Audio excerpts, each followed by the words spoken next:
மத்தேயு சுவிசேஷம் 16ஆம் அதிகாரம் 18ஆம் வசனம் வாசிப்போம். Read Matthew's Gospel, chapter 16 and verse 18. And I say also unto thee that thou art Peter, and upon this rock I will build my church, and the gates of hell shall not prevail against it. மேலும் நான் எனக்கு சொல்லுகிறேன், நீ பேதுருவாய் இருக்கிறாய், இந்த கல்லின் மேல் என் சபையை கட்டுவேன், பாதாளத்தின் வாசல்கள் அதை மேற்கொள்வதில்லை. இந்த கல்லின் மேல் என் சபையை கட்டுவேன், பாதாளத்தின் வாசல்கள் அதை மேற்கொள்வதில்லை. Upon this rock I will build my church, and the gates of hell shall not prevail against it. கர்த்தராகிய இயேசு கிறிஸ்து என் சபை, கர்த்தராகிய இயேசு கிறிஸ்துவின் சபை என்று இங்கே சொல்லப்படுவதை பார்க்கிறோம். Here Jesus Christ says, my church. That's why this is the church of the Lord Jesus Christ. இயேசு பூமியிலே ஜீவித்த போது அவரை பற்றியதான பலவிதமான வித்தியாசமான அபிப்பிராயங்கள் காணப்பட்டது. When Jesus Christ lived on this earth, there were many opinions among the people about himself. மனுஷகுமாரனாகி என்னை ஜனங்கள் யார் என்று சொல்லுகிறார்கள் என்று தம்முடைய சீஷர்களை அவர் கேட்டார். And unto his disciples he asked, whom say ye that I am? சிலர் யோவான் ஸ்நானகன் என்றும், சிலர் எலியா என்றும், சிலர் எரேமியா என்றும், தீர்க்கதரிசிகளில் ஒருவர் என்றும் இவ்விதமாக சொல்லுகிறார்கள் என்று சொல்லி அவர்கள் பதிலளித்தார்கள். They said, some say that thou art John the Baptist, some Elijah, and the others Jeremiah, or one of the prophets. அடுத்ததாக இயேசு சீஷர்களை பார்த்து கேட்டார், நீங்கள் என்னை யார் என்று சொல்லுகிறீர்கள்? And then the Lord asked the disciples, but whom say ye that I am? சீமோன் பேதுரு பிரதியுத்தரமாக, நீர் ஜீவனுள்ள தேவனுடைய குமாரனாகிய கிறிஸ்து என்றான். And Simon Peter answered and said, thou art the Christ, the Son of the living God. யோனாவின் குமாரனாகிய சீமோனே, நீ பாக்கியவான். Blessed art thou, Simon Bar-Jonah, மாம்சமும் இரத்தமும் இதை உனக்கு வெளிப்படுத்தவில்லை, for flesh and blood hath not revealed it unto thee, பரலோகத்திலிருக்கிற என் பிதா இதை உனக்கு வெளிப்படுத்தினார். but my Father which is in heaven revealed this. மாம்சமும் இரத்தமும் வெளிப்படுத்துகிற அறிவானது தவறான ஒரு அறிவாக காணப்பட்டது. The wisdom which have been revealed by flesh and blood will be the wrong one. அது ஒரு குறைவான நிலவரத்தில் காணப்பட்டது. That will be found in a lacking state. ஆனால் பரலோகத்தில் இருக்கிற பிதா பேதுருக்கு வெளிப்படுத்தின அறிவு மிகவும் சரியான ஒரு அறிவாக காணப்பட்டது. But the knowledge which the Father which is in heaven revealed unto Peter was the right one. இயேசு கிறிஸ்துவை அவன் ஜீவனுள்ள தேவனுடைய குமாரனாகிய கிறிஸ்து என்று சொன்னான். And he said about Jesus Christ that he is the Son of the Lord God the Father. மேலும் நான் உனக்கு சொல்லுகிறேன், And moreover I say unto you, நீ பேதுருவாய் இருக்கிறாய், thou art Peter, இந்த கல்லின் மேல் என் சபையை கட்டுவேன், and upon this rock I will build my church. பாதாளத்தின் வாசல்கள் அதை மேற்கொள்வதில்லை என்று இயேசு சொல்கிறார். And Jesus says, and the gates of hell shall not prevail against it. இந்த கல் என்று கர்த்தராகிய இயேசு கிறிஸ்து சொன்னதனுடைய கருத்து என்ன? The meaning of the Lord Jesus Christ saying about this rock is, இயேசு கிறிஸ்து ஜீவனுள்ள தேவனுடைய குமாரனாகிய இயேசு கிறிஸ்து ஜீவனுள்ள தேவனுடைய குமாரன் என்கிற அந்த வெளிப்படுத்தல் நம்முடைய இருதயங்களில் ஒரு கல்லை போல் போடப்படுகிறது. and the revelation that the Lord Jesus Christ is the Son of the living God is laid in our hearts as a stone. நாம் பாவத்தை விட்டு மனம் திரும்பும் போது இந்த அனுபவத்தை நம்முடைய வாழ்க்கையிலே நாம் பெற்றுக்கொள்கிறோம். At the time that we repent from our sins, we receive this experience. மனம் திரும்பாத காலத்தில், கிறிஸ்துவை அறியாதிருந்த காலத்தில் இந்த வெளிப்படுத்தல் நமக்கு இல்லை. Before our salvation, during the time before our repentance, we didn't have this knowledge. கிறிஸ்துவை குறித்து பல விதங்களையும் நாம் கேள்விப்பட்டு, அல்லது அற்புதங்கள், அடையாளங்கள், பலவிதமான பலத்த செய்திகளின் மூலமாக நாம் அறிந்து, நம்முடைய பாவங்களை மெய்மனஸ்தாபத்தோடு அறிக்கையிட்டு இவ்விதமான ஒரு அனுபவத்தை நம்முடைய வாழ்க்கையிலே நாம் பெற்றுக்கொண்டோம். We heard about Christ in various ways, and we knew about him through his strong and mighty wonders and miracles, and then we received repentance and this experience. கிறிஸ்து ஜீவனுள்ள தேவனுடைய குமாரன் என்கிற அந்த வெளிப்படுத்தல் நம்முடைய இருதயத்திலே ஒரு கல்லை போல் போடப்பட்டது. And the revelation that the Christ is the Son of the living God had been put in our heart as a stone. முதலாவது நாள் பிரசங்கத்திலே நீங்கள் கேள்விப்பட்டீர்கள், நாம் கர்த்தராகிய இயேசு கிறிஸ்துவின் பக்கமாக நம்முடைய மனது திருப்பப்பட வேண்டும் என்று சொல்லி கேள்விப்பட்டீர்கள். In the first day sermon, you heard that our mind must be turned towards the Lord Jesus. இரண்டாவது நாள் கூட்டத்திலே நாம் கேள்விப்பட்டோம், ஞானமாகிய இயேசு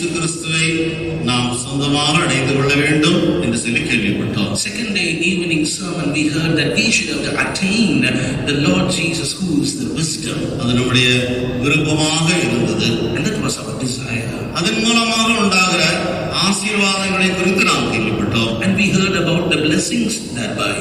இன்றைக்கும் கூட இந்த வேத வசனங்களை நாம் பார்க்கும்போது அதில் ஒரு தொடர்ச்சி போல இது காணப்படுகிறது. And even tonight, the sermon which we are going to hear will be the continuation of the previous one. இயேசு கிறிஸ்து ஜீவனுள்ள தேவனுடைய குமாரன் என்கிற அந்த வெளிப்படுத்தல் நம்முடைய இருதயங்களில் ஒரு கல்லை போல் போடப்பட்டிருக்கிறது. The revelation that the Christ Jesus is the Son of the living God has been put into our hearts as a stone. அந்த வெளிப்படுத்தலின் மீது என்னுடைய சபையை கட்டுவேன் என்று அவர் சொல்லுகிறார். And he says, upon this revelation I will build my church. இந்த கல்லின் மேல் என் சபையை கட்டுவேன். Upon this rock I will build my church. இயேசு கிறிஸ்து இந்த உலகத்தில் இருந்தபோது இயேசு கிறிஸ்துவினுடைய சபை காணப்படவில்லை. When Jesus Christ was on this earth, the church of Jesus Christ was not found on this earth. கட்டுவேன் என்று ஒரு வருங்காலத்தில் குறிப்பிடுகிறார். And he says, I will build. He is speaking about a future time. ஒரு வெளிப்படுத்தல் நம்முடைய உள்ளத்திலே போடப்பட்டிருக்கிறது. A revelation had been put into our hearts. அதன் மீது ஒரு சபை கட்டப்படுகிறது. Upon that, the church is built. எதற்காக? For what? கர்த்தராகிய இயேசு கிறிஸ்து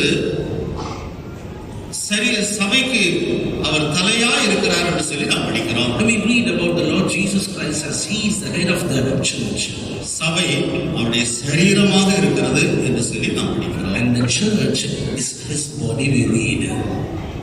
ஒரு தலை, ஒரு சரீரம், இது இரண்டு இணைந்த ஒரு அனுபவத்தில் காணப்படுகிறது. The head and the body is found as if it is joined together. கர்த்தராகிய இயேசு கிறிஸ்து இவ்விதமாக அவர் குறிப்பிடுகிறது, எதை வெளிப்படுத்துகிறது? And what it is being revealed when the Lord Jesus Christ is saying about this. கிறிஸ்துவும் சபையும் அல்லது இயேசுவும் நாமும் ஒரே சரீரமாக்கப்படுகிற ஒரு அனுபவத்துக்கு கொண்டு வரப்படுகிறோம். The Christ and the church, Jesus and ourselves, we are being united in one thing. Eden தோட்டத்தில் தான் அந்த அனுபவமானது சம்பவித்தது. And this had happened in the Garden of Eden. கர்த்தர் ஆதாமுக்கு அயர்ந்த நித்திரையை வரப்பண்ணி அவனுடைய விலா எலும்பில் ஒன்றை எடுத்து அதை ஸ்திரியாக உருவாக்கி ஆதாமிடத்திலே கொண்டு வந்தார். ஆதாம் அவளுக்கு ஏவாள் என்று சொல்லி பெயரிட்டார். And the Lord God gave a deep sleep to Adam in the Garden of Eden and took one of his bones of the side and created a woman and brought her to Adam, and Adam named her Eve. இவளின் எலும்பில் எலும்பும் என் மாம்சத்தில் மாம்சமாக இருக்கிறாள். இவள் மனுஷனில் எடுக்கப்பட்டபடினால் மனுஷி எனப்படுவாள். She is my bone of my bones and flesh of my flesh. Because she had been taken away from a man, she will be called Eve. அதே புதிய ஏற்பாடு காலத்தில் பரிசுத்த பவுல் எபேசியருக்கு எழுதும்போது, and about that in the New Testament period when St. Paul is writing in the Ephesians, எபேசியர் 5ஆம் அதிகாரம் 30 முதல் 32ஆம் வசனம் வரை, Ephesians chapter 5 verses 30 to 32. நாம் அவருடைய சரீரத்தின் அவயவங்களாயும் அவருடைய மாம்சத்திற்கும் அவருடைய எலும்புகளுக்கும் உரியவர்களாயும் இருக்கிறோம். இது நிமித்தம் மனுஷன் தன் தகப்பனையும் தன் தாயையும் விட்டு தன் மனைவியுடன் இசைந்து இருவரும் ஒரே மாம்சமாய் இருப்பார்கள். இந்த ரகசியம் பெரியது. நான் கிறிஸ்துவை பற்றியும் சபையை பற்றியும் சொல்லுகிறேன். திருமண உறவை குறித்து இங்கே பரிசுத்த பவுல் எழுதிவிட்டு இந்த ரகசியம் பெரியது, நான் கிறிஸ்துவை பற்றியும் சபையை பற்றியும் சொல்லுகிறேன் என்று சொல்லுகிறார். Here St. Paul is mentioning about the relationship of a marriage, and after that he says, this is a great mystery, but I speak concerning Christ and the church. கிறிஸ்து ஒரு புருஷனுக்கு ஒப்பாகவும் எடுத்துக்கொள்ளப்படுகிற சபை ஒரு மனைவிக்கு ஒப்பாகவும் சொல்லப்பட்டிருக்கிறது. Christ had been compared to a husband, and the church which is going to be raptured is compared to a wife. அங்கே ஆதாம் சொன்னது போலத்தான் இங்கேயும் கூட பரிசுத்த பவுல் சொல்லுகிறார், நாம் இயேசு கிறிஸ்துவினுடைய மாம்சத்துக்கும் அவருடைய எலும்புகளுக்கும் உரியவர்களாய் இருக்கிறோம் என்று சொல்லி சொல்லுகிறார். As Adam told there, here also St. Paul says, we are members of his body, of his flesh and of his bones. இது நிமித்தம் மனுஷன் தன் தகப்பனையும் தாயையும் விட்டு அவன் தன் மனைவியுடன் இசைந்திருப்பான், அவர்கள் இருவரும் ஒரே மாம்சமாய் இருப்பார்கள். For this cause shall a man leave his father and mother and shall be joined unto his wife, and they two shall be one flesh. கிறிஸ்துவும் நாமும் ஒரே சரீரமாக்கப்படுகிற ஒரு உன்னதமான அனுபவம் காணப்படுகிறது. There is a sublime which Christ and us, we are joined together. இதற்காக கர்த்தர் சபையை உண்டாக்கினார். For this, God created church. அந்த நோக்கம் நிறைவேறும்படியாக சபையானது காணப்படுகிறது. That this purpose may be fulfilled, the church is being found. சபையை பற்றிய தேவனுடைய நோக்கம் என்ன என்று கேட்டால் நமக்கு கிடைக்கிற பதில் என்ன? சபையானது கிறிஸ்துவின் மனைவியாய் அது காணப்பட வேண்டும். கர்த்தருடைய ரகசிய வருகையிலே அது அவருடைய மனவாட்டியாக எடுத்துக்கொள்ளப்பட வேண்டும். இதுதான் சபையை பற்றிய நோக்கமாக இருக்கிறது. The purpose of God concerning the church is, upon this earth, this church must be found as a wife unto the Christ, and at the rapture, at the coming of the Lord, it must be a bride. சபை என்பது தேவனுடைய வீடு என்று சொல்லப்படுகிறது. மாத்திரமல்ல, மூல பாஷையின்படி வேறு பிரிக்கப்பட்ட ஜனம் என்றும் சொல்லப்படுகிறது. And church is called the house of God. In the original tongue, it is the separated children of God. பூமியிலே கூடி வருகிறதான சபையானது எந்த பெயர் வேணுமானாலும் வைத்துக் கொள்ளலாம். And the congregation which we see on this earth, they may have any name for them. நாம் வேதத்திலே கொரிந்தி சபை, எபேசு சபை, பிலிப்பி சபை, கலாத்திய சபை இப்படி சொல்லி நாம் படிக்கிறோம். And even in the Bible, we read the churches in Corinth, church in Galatians and Philippians and Ephesians.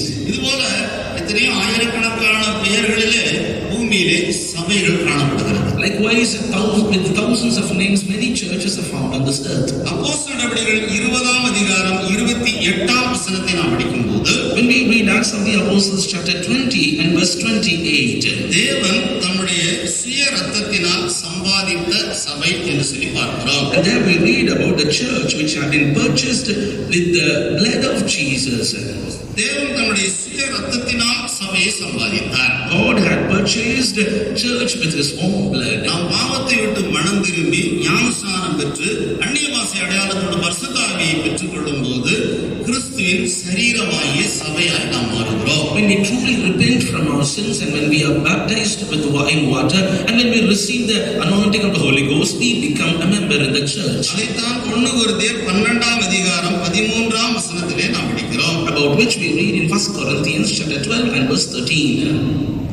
நாம் யூதராயினும் கிரேக்கராயினும் அடிமைகளாயினும் சுயாதீனராயினும் எல்லாரும் ஒரே ஆவியினாலே ஒரே சரீரத்திற்குள்ளாக ஞானஸ்நானம் பண்ணப்பட்டு எல்லாரும் ஒரே ஆவிக்குள்ளாகவே தாகம் தீர்க்கப்பட்டோம். பரிசுத்த ஆவியின் அபிஷேகத்தின் மூலமாய் நாம் எல்லாரும் ஒரே சரீரத்துக்குள்ளாக ஞானஸ்நானம் பண்ணப்பட்டு ஒரே சரீரத்துக்குள்ளாக தாகம் தீர்க்கப்பட்டிருக்கிறோம். For by the Holy Spirit we are all baptized into one body and we have been made to drink into one spirit. அநேகராகிய நாம் பரிசுத்த ஆவியின் அபிஷேகத்தின் மூலமாக ஒரே கிறிஸ்துவின் சரீரம் என்று அறியப்படுகிறோம். We who are many through the Holy Spirit, we have been called as the one body. இப்படி பூமியிலே கூடி வருகிற சபை கூட்டம் பரலோக சபையை உருவாக்கும்படி கவனிக்க வேண்டியது இருக்கிறது. The congregation which is gathered in the earth must have to listen to the congregation which is gathering in the heaven. இதற்காக சபையை மேய்ப்பதற்கு பரிசுத்த ஆவியானவர் அவருடைய ஊழியர்களை கண்காணிகளாக ஏற்படுத்தினார் என்று அப்போஸ்தலர் 20:28 சொல்கிறது. And Acts of the Apostles chapter 20 and verse 28 we read, in order to keep the flock, keep the church, God has appointed overseers upon the church. தேவன் தம்முடைய சுய ரத்தத்தினால் சம்பாதித்த சபை என்று சொல்லும்போது சபை கர்த்தருடையது, கர்த்தருக்கே உரியது. Because God had purchased this church with his own blood, this church belongeth only to God. தேவனுடைய ஊழியர்கள் கர்த்தருடைய சார்பாக சபையை வழிநடத்தி செல்கிறார்கள். Servants of God are leading the church on behalf of God. கர்த்தருக்கே உரியதை, கர்த்தருடையதை அவருடைய சார்பாக வழிநடத்தி செல்கிறதான தேவ ஊழியர்கள் அவரை போன்றவர்களாக இருக்க வேண்டும். God's church, when their servants of God are leading the church, they must be like God himself. இயேசுவை போலவே பிரதிஷ்டையும் தியாகம் உடையவர்களாக இருக்க வேண்டும். Like Jesus, they must have consecration and sacrifice. சபையை குறித்து அவருடைய மனது எப்படி காணப்படுகிறதோ அதே மனதை உடையவர்களாக காணப்பட வேண்டும். The mind about the church he had must be found in the servants of God. இப்படிப்பட்டவர்கள் தான் சபையை கற்புள்ள கன்னிகையாக கிறிஸ்து என்னும் ஒரே புருஷனுக்கு அவர்கள் நியமித்து அவர் வெளிப்படுகிறதான வேளையில் அவரிடத்திலே ஒப்பு கொடுக்க முடியும்.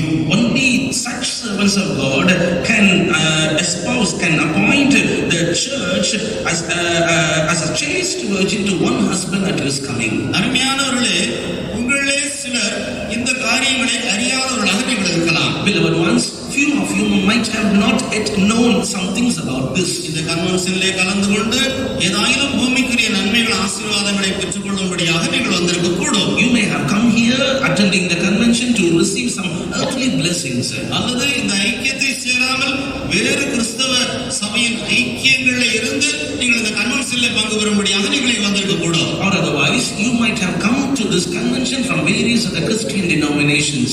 தேவன் தன்னுடைய வார்த்தையின் மூலமாக உங்களுடைய உள்ளான மனசிலே அவர் ஒரு மகிமையை பிரகாசிக்க செய்யும்படியாக சித்தமுடையவராக உங்களை இங்கே கொண்டு வந்திருக்கிறார். God has brought you to this place that through His word He is having will to create a light within you in your inner man. நீங்கள் விரும்பி வந்திருக்கிறதா அந்த பூமிக்குரிய நன்மைகள் ஆசீர்வாதங்கள் உங்களுக்கு நிச்சயமாகவே அருளப்படும். Surely you will receive the earthly goodness which you have come here with expectation. மறுபக்கத்தில் தேவாதி தேவன் உங்களை குறித்து ஒரு மிக மேன்மையான நோக்கத்தை உடையவராக அவர் காணப்படுகிறார். On the other hand, God of gods is having a sublime plan about your life. நீங்கள் வேண்டிக் கொள்கிறதற்கும் விரும்புகிறதற்கும் எதிர்பார்க்கிறதற்கும் அதிகமாக செய்யக்கூடிய வல்லமை உள்ளவராக இயேசு நமக்கிலே கிரியை செய்து கொண்டிருக்கிறார். Jesus is as a powerful God. He is working in our midst that He may give you, grant you whatever you more than whatever you desire or expect. நீங்கள் ஒரு சரீர சுகத்தை எதிர்பார்த்து வந்த நபராக இருக்கலாம். You may be a person came here expecting a healing in your body. அல்லது உடைந்து போன உங்களுடைய குடும்பங்கள் ஒன்றாக சேர வேண்டும் என்கிற அந்த எதிர்பார்ப்போடு நீங்கள் கர்த்தரை தேடும்படியாக வந்திருக்கலாம். Or otherwise you might have come here to see God that your broken family may be joined together. பொருளாதாரமான தேவைகள் பிரச்சனைகள் இந்த தேவைகளுக்காக நீங்கள் கர்த்தரை நோக்கி நீங்கள் வந்திருக்க கூடும். For your financial problems and financial needs you might have come here. ஒருவேளை உங்களுக்கு சந்ததி சுதந்திர வாழ்க்கை உங்களுடைய வீட்டில் இல்லாமல் இருக்க கூடும். அது நிமித்தமாக நீங்கள் இங்கே கர்த்தருடைய சமூகத்திலே வந்திருக்க கூடும். You may not having children in your family, for that you might have come here. இப்படி பல்வேறு நோக்கங்களோடு நீங்கள் வந்திருக்கிறீர்கள். ஆனால் அந்த நோக்கங்களை எல்லாம் கர்த்தர் உங்களுடைய வாழ்க்கையிலே நிச்சயமாகவே நிறைவேற்றுவார். Likewise with various plans, with various expectations you might have come here, God will surely fulfill all your needs. ஆனால் அதை பார்க்கிலும் உங்களுடைய மனதிலேயே தோன்றாத உங்களுடைய இதயத்திலே காணப்படாத ஒரு முக்கியமான காரியத்தை அவர் உங்களுக்கு வெளிப்படுத்துகிறார். But at the same time, more than that, He is revealing something which is not yet found in your heart, which is not yet shown in your mind. அவர் உங்களை அவருடைய மனைவியாய் மாற்ற விரும்புகிறார். He wants to change you as His wife. அவருடைய ரகசிய வருகையிலே உங்களை அவருடைய மணவாட்டியாக எடுத்துக்கொள்ளும்படியாக அவர் வாஞ்சிக்கிறார். He desires that you might be raptured as His bride during His coming. அந்த உன்னதமான நோக்கத்தோடு அவர் உங்களை இந்த இடத்திலே கொண்டு வந்திருக்கிறார். With that lofty, excellent plan, He has brought you to this place. ஒருவேளை இடத்தின்படியான சரீர பிரகாரமான அந்த திருமணம் போன்ற காரியங்களிலே உங்களை விரும்பாதவர்கள், உங்களை வேண்டாம் என்று வெறுத்து தள்ளினவர்கள் இருக்கக்கூடும். Physically, in the cases of marriage relating to that, you may have been despised by the society. புறம்பான தோற்றத்தின்படி எந்த விதமான அழகோ அறிவோ திறமையோ ஞானமோ அற்றவர்களாக, வசதிகள் வாய்ப்புகள் அற்றவர்களாக, அந்தஸ்து அற்றவர்களாக நீங்கள் காணப்படக்கூடும். Outwardly you may not have any beauty, or you may not have any wisdom or skills or any society or status in the society. You may not have anything of this. ஆனால் கர்த்தராகிய இயேசு கிறிஸ்து உங்களை பார்த்து சொல்லுகிறார், உன்னை மனைவியாக மாற்ற விரும்புகிறேன். But the Lord Jesus Christ is speaking unto you saying like this, I want to change you as my wife.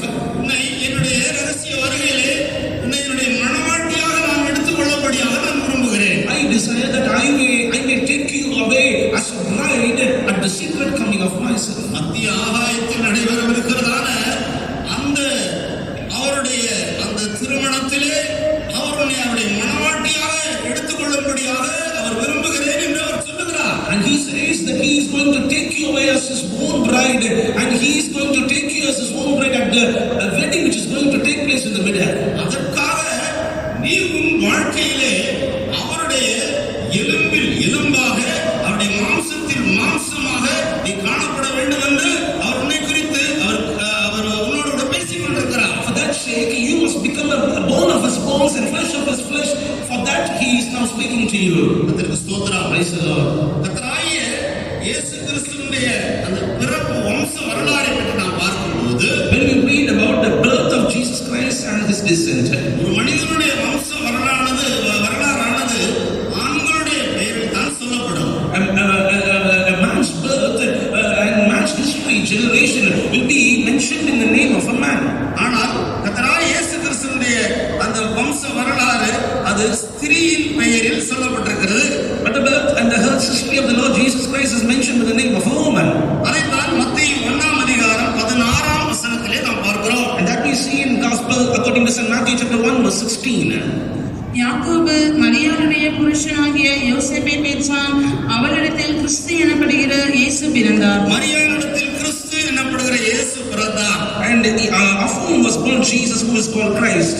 ஆதலால் தான் கர்த்தராகிய இயேசு கிறிஸ்து ஸ்திரீயின் வித்து என்று அழைக்கப்படுகிறார். That is why Jesus is called the seed of the woman. கர்த்தராகிய இயேசு கிறிஸ்து ஸ்திரீயின் சந்ததி. And Jesus Christ is a seed of a woman. அவர் ஸ்திரீயின் சந்ததியாய் வந்ததற்கு காரணம் என்ன? What is the reason he has come down as a generation of a woman? இந்த உன்னை பற்றியதான இந்த நோக்கம் நிறைவேறக்கூடாதபடிக்கு கிரியை செய்கிறதான அந்த சாத்தானுடைய தலையை நசுக்கி உன்னை குறித்த அந்த நோக்கத்தை நிறைவேற்றும்படியாக அவர் ஸ்திரீயின் வித்தாய் வெளிப்பட்டார். And he has revealed himself as the seed of the woman, that he may bruise the head of the Satan who is working against this plan in which you are going to become his wife. அவர் மாம்ச சித்தத்தின்படியோ புருஷனுடைய சித்தத்தின்படியோ பிறக்கவில்லை. He was not born of the will of the flesh, of the will of man. மரியாள் என்கிற அந்த கன்னிகையின் வயிற்றிலே பரிசுத்த ஆவியினால் உட்பவித்தவர் பிறந்தார். He was born in the womb of a Virgin Mary by the Holy Spirit. இந்த உன்னதமான அனுபவத்தில் வெளிப்பட்டதான அவர் மாத்திரம்தான் இந்த மேலான நோக்கத்தை உன் வாழ்க்கையிலே நிறைவேற்ற இயலும். He who was born in this excellent way, only he can perform this sublime plan in your life. கர்த்தருக்கு ஸ்தோத்திரம். Praise the Lord. பழைய ஏற்பாட்டு பரிசுத்தவான்கள், பழைய ஏற்பாட்டு தீர்க்கதரிசிகள் கர்த்தராகிய இயேசு கிறிஸ்துவை குறித்து அவர்கள் பேசினார்கள், எழுதியிருக்கிறார்கள். Old Testament saints and Old Testament prophets, they spoke about Lord Jesus and they wrote about him. ஆனால் கர்த்தராகிய இயேசு கிறிஸ்துவை அவர்கள் தெளிவாக காண முடியவில்லை. But they could not see the Lord Jesus Christ clearly. காரணம் என்ன? Reason is, 2 கொரிந்தியர் 3ஆம் அதிகாரம் 14ஆம் வசனத்தின்படி according to 2 Corinthians chapter 3 and verse 14, அவர்களுடைய மனது கடினப்பட்டது. இந்நாள் வரைக்கும் பழைய ஏற்பாடு வாசிக்கப்படுகையில் அந்த முக்காடு நீங்காமல் இருக்கிறது. அது கிறிஸ்துவினாலே நீக்கப்படுகிறது. அவருடைய மனதில் திரை காணப்படுகிறது. and in their minds there was a veil. ஆதலால் கிறிஸ்துவை குறித்து அவர்கள் வெளிப்படுத்தலை பெற்றுக்கொண்டார்கள், பேசினார்கள், எழுதினார்கள். ஆனால் அவரை தெளிவாக காணக்கூடாதவர்களாக இருந்தார்கள். And that's why they received the revelation about Jesus Christ. They spoke about it, they wrote about it, but they could not see Christ clearly. எனவேதான் எத்தனையோ தலைமுறைகளுக்கு இது ஒரு மறைக்கப்பட்ட ஒரு ரகசியமாக இருந்தது என்று பரிசுத்த பவுல் எழுதியிருக்கிறார். That's why St. Paul is writing this mystery was a mystery for years, thousands of years together. இந்த மறைக்கப்பட்ட ரகசியத்தை அவருடைய பரிசுத்த அப்போஸ்தலர்களுக்கும் தீர்க்கதரிசிகளுக்கும் பரிசுத்த ஆவியானவர் வெளிப்படுத்திக் கொடுக்கிறார். This hidden mystery, the Holy Spirit is revealing to his saints and to his apostles. கிறிஸ்துவுக்கு ஊழியம் செய்கிற எல்லாரும் இந்த வெளிப்படுத்தலை, இந்த ரகசியத்தை பற்றிய வெளிப்படுத்தலை அறிந்தவர்கள் அல்ல. And all that are ministering unto the Lord Jesus Christ had not attained this revelation. ஆதலால் தான் கர்த்தராகிய இயேசு கிறிஸ்து ஒரு பூரண சீசத்துவத்தோடு தன்னை பின்பற்றும்படியாக அவர் 12 பேரை அவர் தெரிந்து கொண்டார். That's why the Lord Jesus Christ chose 12 disciples that they may follow him with perfect discipleship. அவர்கள் தங்களோடு சம்பந்தப்பட்ட மாம்ச சம்பந்தமானவர்களை வெறுத்து விட்டவர்களாக காணப்பட்டார்கள். They had forsaken all the carnal relations that they had. தங்களுக்கு உண்டான எல்லாவற்றையும் அவர்கள் விட்டுவிட்டவர்களாக காணப்பட்டார்கள். They had left and forsook everything which they had. அவர்கள் தங்களுடைய ஜீவனையும் வெறுத்து தங்களுடைய சிலுவை எடுத்துக்கொண்டு அனுதினமும் கிறிஸ்துவை பின்பற்றுவதாக காணப்பட்டார்கள். They hated their life, took up their cross, and they followed Jesus Christ every day. இது போன்ற ஒரு பிரதிஷ்டையின் தியாகம் உள்ளதான பரிசுத்த அப்போஸ்தலர்கள்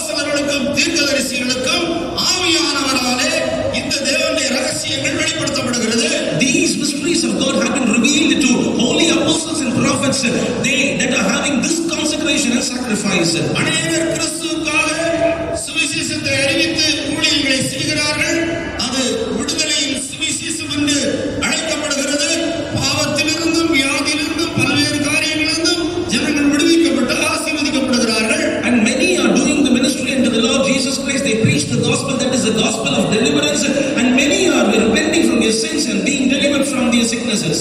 ஆனால் அதே வேளையிலே தேவனுடைய சாயலாய் இருக்கிறதான கர்த்தராகிய இயேசு கிறிஸ்துவின் மகிமையின் சுவிசேஷம் வெளிப்படுத்தப்படுகிறது. At the same time, the glorious gospel of the Lord Jesus Christ, which is nothing but the image of God, is also revealed. அந்த மகிமையான சுவிசேஷத்தை தங்களுடைய வாழ்க்கையிலே வெளிப்படுத்தலாக பெற்று அதன்படி ஜீவித்து அந்த சுவிசேஷத்தை வெளிப்படுத்தி அறிவிக்கும்படியாகத்தான் இது போன்ற ஒரு பிரதேசம் தியாகமுள்ள ஊழியர்களை கர்த்தர் எழுப்பி வைத்திருக்கிறார். The Lord God has risen these such consecrated servants of God, that they may receive the glorious gospel, they may live according to the glorious gospel, and they may preach this glorious gospel to the church. ஆயுசு காலமெல்லாம் கர்த்தராகிய இயேசு கிறிஸ்துவை தவிர வேறு எந்த சொந்தமும் அவர்களுக்கு இல்லை. All through their lifetime, they don't have anybody on this earth that they can call them as their own. தங்களுடைய சொத்து சுதந்திரம் எல்லாமே கர்த்தராகிய இயேசு கிறிஸ்து மாத்திரமே. All their heritage and all their inheritance is only the Lord Jesus Christ himself. இப்படிப்பட்ட அனுபவத்தில் இந்த ஐக்கியத்தில் இந்த தேவ ஊழியர்கள் காணப்படுகிறார்கள். In this experience, in this fellowship, the servants of God are found. எதற்காக இப்படிப்பட்டதான ஒரு பிரதேசியும் தியாகமான வாழ்க்கை? Why such a consecrated and sacrificial life? அருமையானவர்களே, மனிதனை கர்த்தராகிய இயேசு கிறிஸ்துவின் சாயலுக்கு ஒப்பாக கொண்டு வர வேண்டும். Man must be brought into the image of the Lord Jesus Christ, beloved ones. அவர்களை கிறிஸ்துவின் சரீரத்திலே ஒரு அங்கமாய் மாற்ற வேண்டும். And they must become a member in the body of the church, the Lord Jesus Christ. கிறிஸ்துவின் நிறைவான சரீரமாகிய சபையாக வளர்த்து எடுக்க வேண்டும். And they must be brought into the measure of the stature of the Lord Jesus Christ. இதற்காக இப்படிப்பட்ட பிரதேசியும் தியாகம் உள்ள தேவ ஊழியர்கள் கர்த்தருடைய ரகசிய வருகை வரை இந்த பூமியிலே எழுப்பப்படுவார்கள். For that sake, till the secret coming of the Lord Jesus, such consecrated and sacrificial servants of God will be risen. இங்கே இருக்கிறதான வாலிப சகோதர சகோதரிகள் அநேகரை அப்படிப்பட்ட பிரதேசியும் தியாகம் உள்ள ஊழியர்களாய் எழும்பும்படியாக கர்த்தர் இந்த மாலை வேளையிலே அழைக்கிறார். In this evening time, the Lord is inviting many young brothers and sisters who are seated here, that you may rise up as such consecrated servants of God. அறுப்பு மிகுதி, வேலையாட்களோ கொஞ்சம், அறுப்புக்கு எஜமான் ஆட்களை அனுப்பும்படியாய் வேண்டிக் கொள்ளுங்கள் என்று இயேசு சொன்னார். Jesus said, harvest is plenty, the laborers are few. So pray unto the Father that he may send his laborers. ஆதலால் அருமையானவர்களே, அவருடைய காரியமாக யாரை அனுப்புவேன், யார் என் காரியமாய் போவான் என்கிற ஒரு சத்தம் உன் உள்ளத்திலே தொனித்துக் கொண்டிருக்கிறது அல்லவா? Oh, and there is a voice which is ringing in your heart which says, whom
physical body, but God has prevented the death. What is the cause? What is the reason? Do you know? That you may serve Him in your life forever. எவ்வளவோ கிறிஸ்தவர்களும் கூட கர்த்தராகிய இயேசு கிறிஸ்துவை தெளிவாக அறியாதவர்களாக இருக்கிறார்கள். Many Christians have not yet received a perfect revelation about Jesus Christ. அவருடைய மனதிலே திரை காணப்படுகிறது. And there is a veil in your mind. அவருடைய மனது கடினப்பட்டு காணப்படுகிறது. And their minds are blinded. கர்த்தராகிய இயேசு கிறிஸ்துவின் மூலமாக அது நீக்கப்பட வேண்டும். By Jesus Christ, that veil should be taken away. அது கிறிஸ்துவினால் நீக்கப்படுகிறது என்றால் அர்த்தம் என்ன? Which veil is done away in Christ? What does it mean? இயேசு கிறிஸ்துவின் கிருபையினாலே உன்னுடைய மனதிலே காணப்படுகிற திரை நீக்கப்படுகிறது. Through the grace of the Lord Jesus Christ, the veil which is in your mind is taken away. அவருடைய உபதேச சத்தியங்களினாலே உன்னுடைய மனதிலே காணப்படுகிற திரை நீக்கப்படுகிறது. Through His doctrines and truths, that veil which is in your mind is taken away. அவர் அருளுகிற பரிசுத்தாவின் வல்லமையினாலே உன்னுடைய மனதிலே காணப்படுகிற திரை நீக்கப்படுகிறது. Through the power of the Holy Ghost which He is going to give unto you, the veil is done away. கிறிஸ்துவை நீ முழுமையாக அறிந்து கொள்ளும்படியாக கர்த்தர் எத்தனையோ குடும்பங்களை உடைத்து ஈரமாக அநேக சகோதர சகோதரிகளை இந்த கடமான ஊழியத்திற்கு என்று வேறு பிரித்து கொண்டு வந்திருக்கிறார். That you may know Christ fully, God has broken many families and brought many brothers and sisters as the consecrated servants of God for your sake. உலக தோற்றத்துக்கு முன்னே நித்தியத்திலே கிறிஸ்துவின் மனவாட்டியாய் நீ காணப்படும்படியாக உன்னை பற்றிய ஒரு நோக்கம் உடையவராக இருந்தபடியினாலே இப்படிப்பட்ட கிரியைகளை கர்த்தர் உனக்காகத்தான் செய்தார். Even before the foundation of the world, that you may become eternal life for Him. The God had done all these activities only for you. ஆதலால் கிறிஸ்து தன்னுடைய பரலோகத்தின் எல்லா மேன்மைகளையும் துறந்து இந்த உலகத்துக்கு வந்தது மாத்திரமல்ல, அவர் பாடுபட்டு கல்வாரி சிலுவையில் தன்னை பாவ நிவாரண பலியாய் ஒப்புக் கொடுத்தது மாத்திரமல்ல, சபையை கிறிஸ்துவின் பூரணத்துக்கு நேராய் கொண்டு வரும்படியாக இப்படி தேவ ஊழியர்களை ஏற்படுத்தி வைத்திருக்கிறார். Christ not only left the glory of heaven and came down to this earth, not only He gave up His life upon the cross, He has appointed His apostles, servants of the consecrated ones, that you may know Christ fully and attain Him. புதிய ஏற்பாட்டு காலத்தில் மாத்திரம்தான் கர்த்தராகிய இயேசு கிறிஸ்துவை இருக்கிற வண்ணமாக முழுமையாக நாம் காண முடிகிறது. Only in the New Testament period we are able to see Christ as He is. அவரை முழுமையாக காண முடியாவிட்டால் அவரை போல் நாம் பூர்ணமாக்கப்பட முடியாது. If we are unable to look Him, behold Him as He is, we will not be able to transform like Him.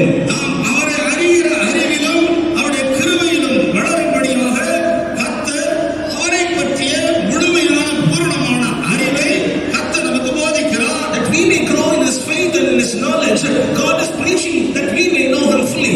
எத்தனையோ சிலர் சொல்லுவார்கள், நான் பைபிளை கரைச்சு குடிச்சிருக்கிறேன் என்று சொல்லுவார்கள். And few will say that I have thoroughly read the Bible. அவர்களுக்கும் கூட இந்த வெளிப்படுத்தல் கொடுக்கப்படவில்லை. Only even to them that such revelations have not been given. கல்விமான்களுக்கும் ஞானிகளுக்கும் மறைத்து பேதைகளாகிய நமக்கு பாலகராகிய நமக்கு ஆண்டவர் தம்மை வெளிப்படுத்தி இருக்கிறார். God had hid all these things to the scholars and wise in the earth, and He had given us the babes and the simple this revelation. பெரிய ஒரு சிலாக்கியத்தை என் வாழ்க்கையிலும் உங்கள் வாழ்க்கையிலும் ஆண்டவர் தந்திருக்கிறார். நீ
heart, அந்த தேவனுடைய வார்த்தைக்கு உன்னை அவ்வப்போது அப்படியே ஒப்பு கொடுத்து கொண்டே இருக்கும்போது, when you are surrendering yourself to the truth of God, அதற்குள்ளே ஒரு சுத்திகரிப்பை உண்டாக்கி கொண்டே இருக்கும். it will create a sanctification within you. அந்த சுத்திகரிப்பை உண்டாக்கி கொண்டே இருக்கும்போது உனக்குள்ளே ஒரு வெளிச்சம் தானாக வந்து கொண்டே இருக்கும். As the sanctification process is being done, you will have a light automatically within you. இந்த வெளிச்சத்தின் மூலமாக இயேசு கிறிஸ்துவை இருக்கிற வண்ணமாகவே நீ காண முடியும். Through that light, you can be able to see Christ Jesus as He is. அவரை நீ இருக்கிற வண்ணமாகவே நீ கண்டால் தான் அவரை போல மாற முடியும். Only you can be changed like Him when you see Him as He is. அவருடைய சரீரத்திலே ஒரு அங்கமாய் நீ மாற்றப்பட முடியும். You can become a member of His body.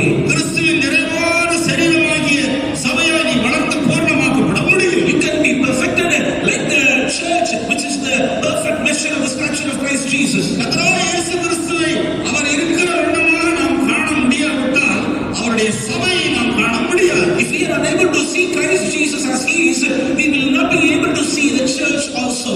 அவருடைய சபையை நாம் கண்டால் தான் அவரை இருக்கிற வண்ணமாக நாம் கண்டு அவரை போலாக மாற முடியும். Only when we see Christ as He is, we the church, then only we can see Christ and we will become like Him. இந்த கல்லின் மேல் என் சபையை கட்டுவேன். Upon this rock I will build my church. இயேசு கிறிஸ்து பூமியில் இருந்தபோது சபை கட்டப்படவில்லை. And when Jesus Christ was on this earth, the church was not built then. பரிசுத்த ஆவியின் அபிஷேகத்தை பொழிந்தருளின போதுதான் சபை புதிய ஏற்பாட்டின் சபை கிறிஸ்துவின் சரீரமாகிய சபை பூமியிலே ஸ்தாபிக்கப்பட்டது. Only at the pouring out of the Holy Spirit, the church, New Testament church, the body, the church had been established.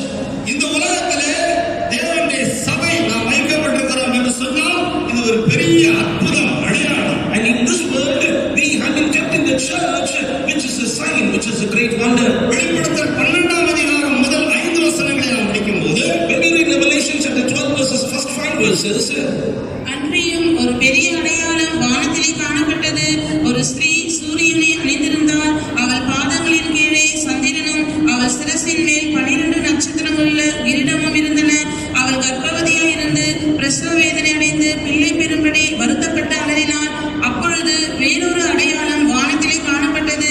7 தலைகளையும் 10 கொம்புகளையும் தன் தலைகளின் மேல் 7 முடிகளையும் உடைய சிவப்பான பெரிய வலுசர்ப்பம் இருந்தது. அதன் வால் வானத்தின் நட்சத்திரங்களில் 1/3 பங்கை இழுத்து அவைகளை பூமியில் விழத்தள்ளிற்று. பிரசவ வேதனை படுகிற அந்த ஸ்திரீ பிள்ளை பெற்றவுடனே அவளுடைய பிள்ளையை பட்சித்து போடும்படிக்கு அந்த வலுசர்ப்பம் அவளுக்கு முன்பாக நின்றது. சகல ஜாதிகளையும் எறும்புகோலால் ஆளுகை செய்யும் ஆண் பிள்ளையை அவள் பெற்றாள். அவளுடைய பிள்ளை தேவனிடத்திற்கும் அவருடைய சிங்காசனத்திற்கும் எடுத்துக்கொள்ளப்பட்டது. இங்கே கிறிஸ்துவின் சரீரமாகிய சபையானது ஒரு ஸ்திரீயும் ஒரு ஆண் பிள்ளையுமாக சொல்லப்பட்டிருக்கிறது. and the church of Christ, which is His body, is compared to a woman and a man child. இதுவே உண்மையான சபை. This is the true church. ஆனால் தேவனுடைய மனதில் அந்த ஆண் பிள்ளையை பற்றி மட்டும்தான் இருந்தது. But only the man child was in the mind of God. கர்த்தருக்கு ஸ்தோத்திரம். Praise the Lord. ஒரு வானத்திலே ஒரு அடையாளம் காணப்பட்டது. There appeared a great wonder in heaven. ஒரு ஸ்திரீ சூரியனை அணிந்திருந்தார். A woman clothed with the sun. தேவனுடைய சபை தேவனுடைய நீதியை அணிந்திருக்கிறது காண்பிக்கிறது. It shows that church had put on the righteousness of God. கர்த்தராகிய இயேசு சிலுவையிலே மரித்த பொழுது When the Lord Jesus Christ revealed Himself on the cross, தேவ நீதி வெளிப்படுத்தப்பட்டது. and the righteousness of God was revealed. நம்முடைய பாவங்கள் அழுக்கான கந்தையான நீதியாக இருக்கிறது. And our sins are like the filthy rags. கிறிஸ்துவின் பாவ நிவாரண பலியை விசுவாசித்து Believing the sin offering of Jesus Christ, நம்முடைய அழுக்கான கந்தையான அந்த நீதியை கல்வாரி சிலுவையிலே வைத்துவிட்டு அங்கே வெளிப்படுத்தப்பட்ட அந்த தேவ நீதியை நாம் தரித்துக் கொள்கிறோம். we are putting our self-righteousness, which is nothing but filthy rags, upon the cross, and we are putting the righteousness of God there. ரட்சிப்பிலே நாம் பெற்றுக்கொண்ட அந்த தேவ நீதி பூரணமான ஒன்று அல்ல. The righteousness of God which we received in the salvation was not a perfected one. அதற்காகத்தான் இப்படி எல்லா நீதியும் நிறைவேற்றுவது நமக்கு ஏற்றதா இருக்கிறது என்று சொல்லி ஞானஸ்நானம் பெற்றுக் கொள்கிறோம். That's why he is saying that it is apt for us to fulfill all righteousness of God in this manner. We receive the waters of baptism. அந்நிய பாஷை அடையாளத்தோடு பரிசுத்த ஆவியை பெறும்போது இன்னும் அந்த தேவ நீதியிலே இன்னும் ஒருபடி நாம் முன்னேறி செல்கிறோம். When we receive the anointing of the Holy Spirit with the sign of tongues, we are growing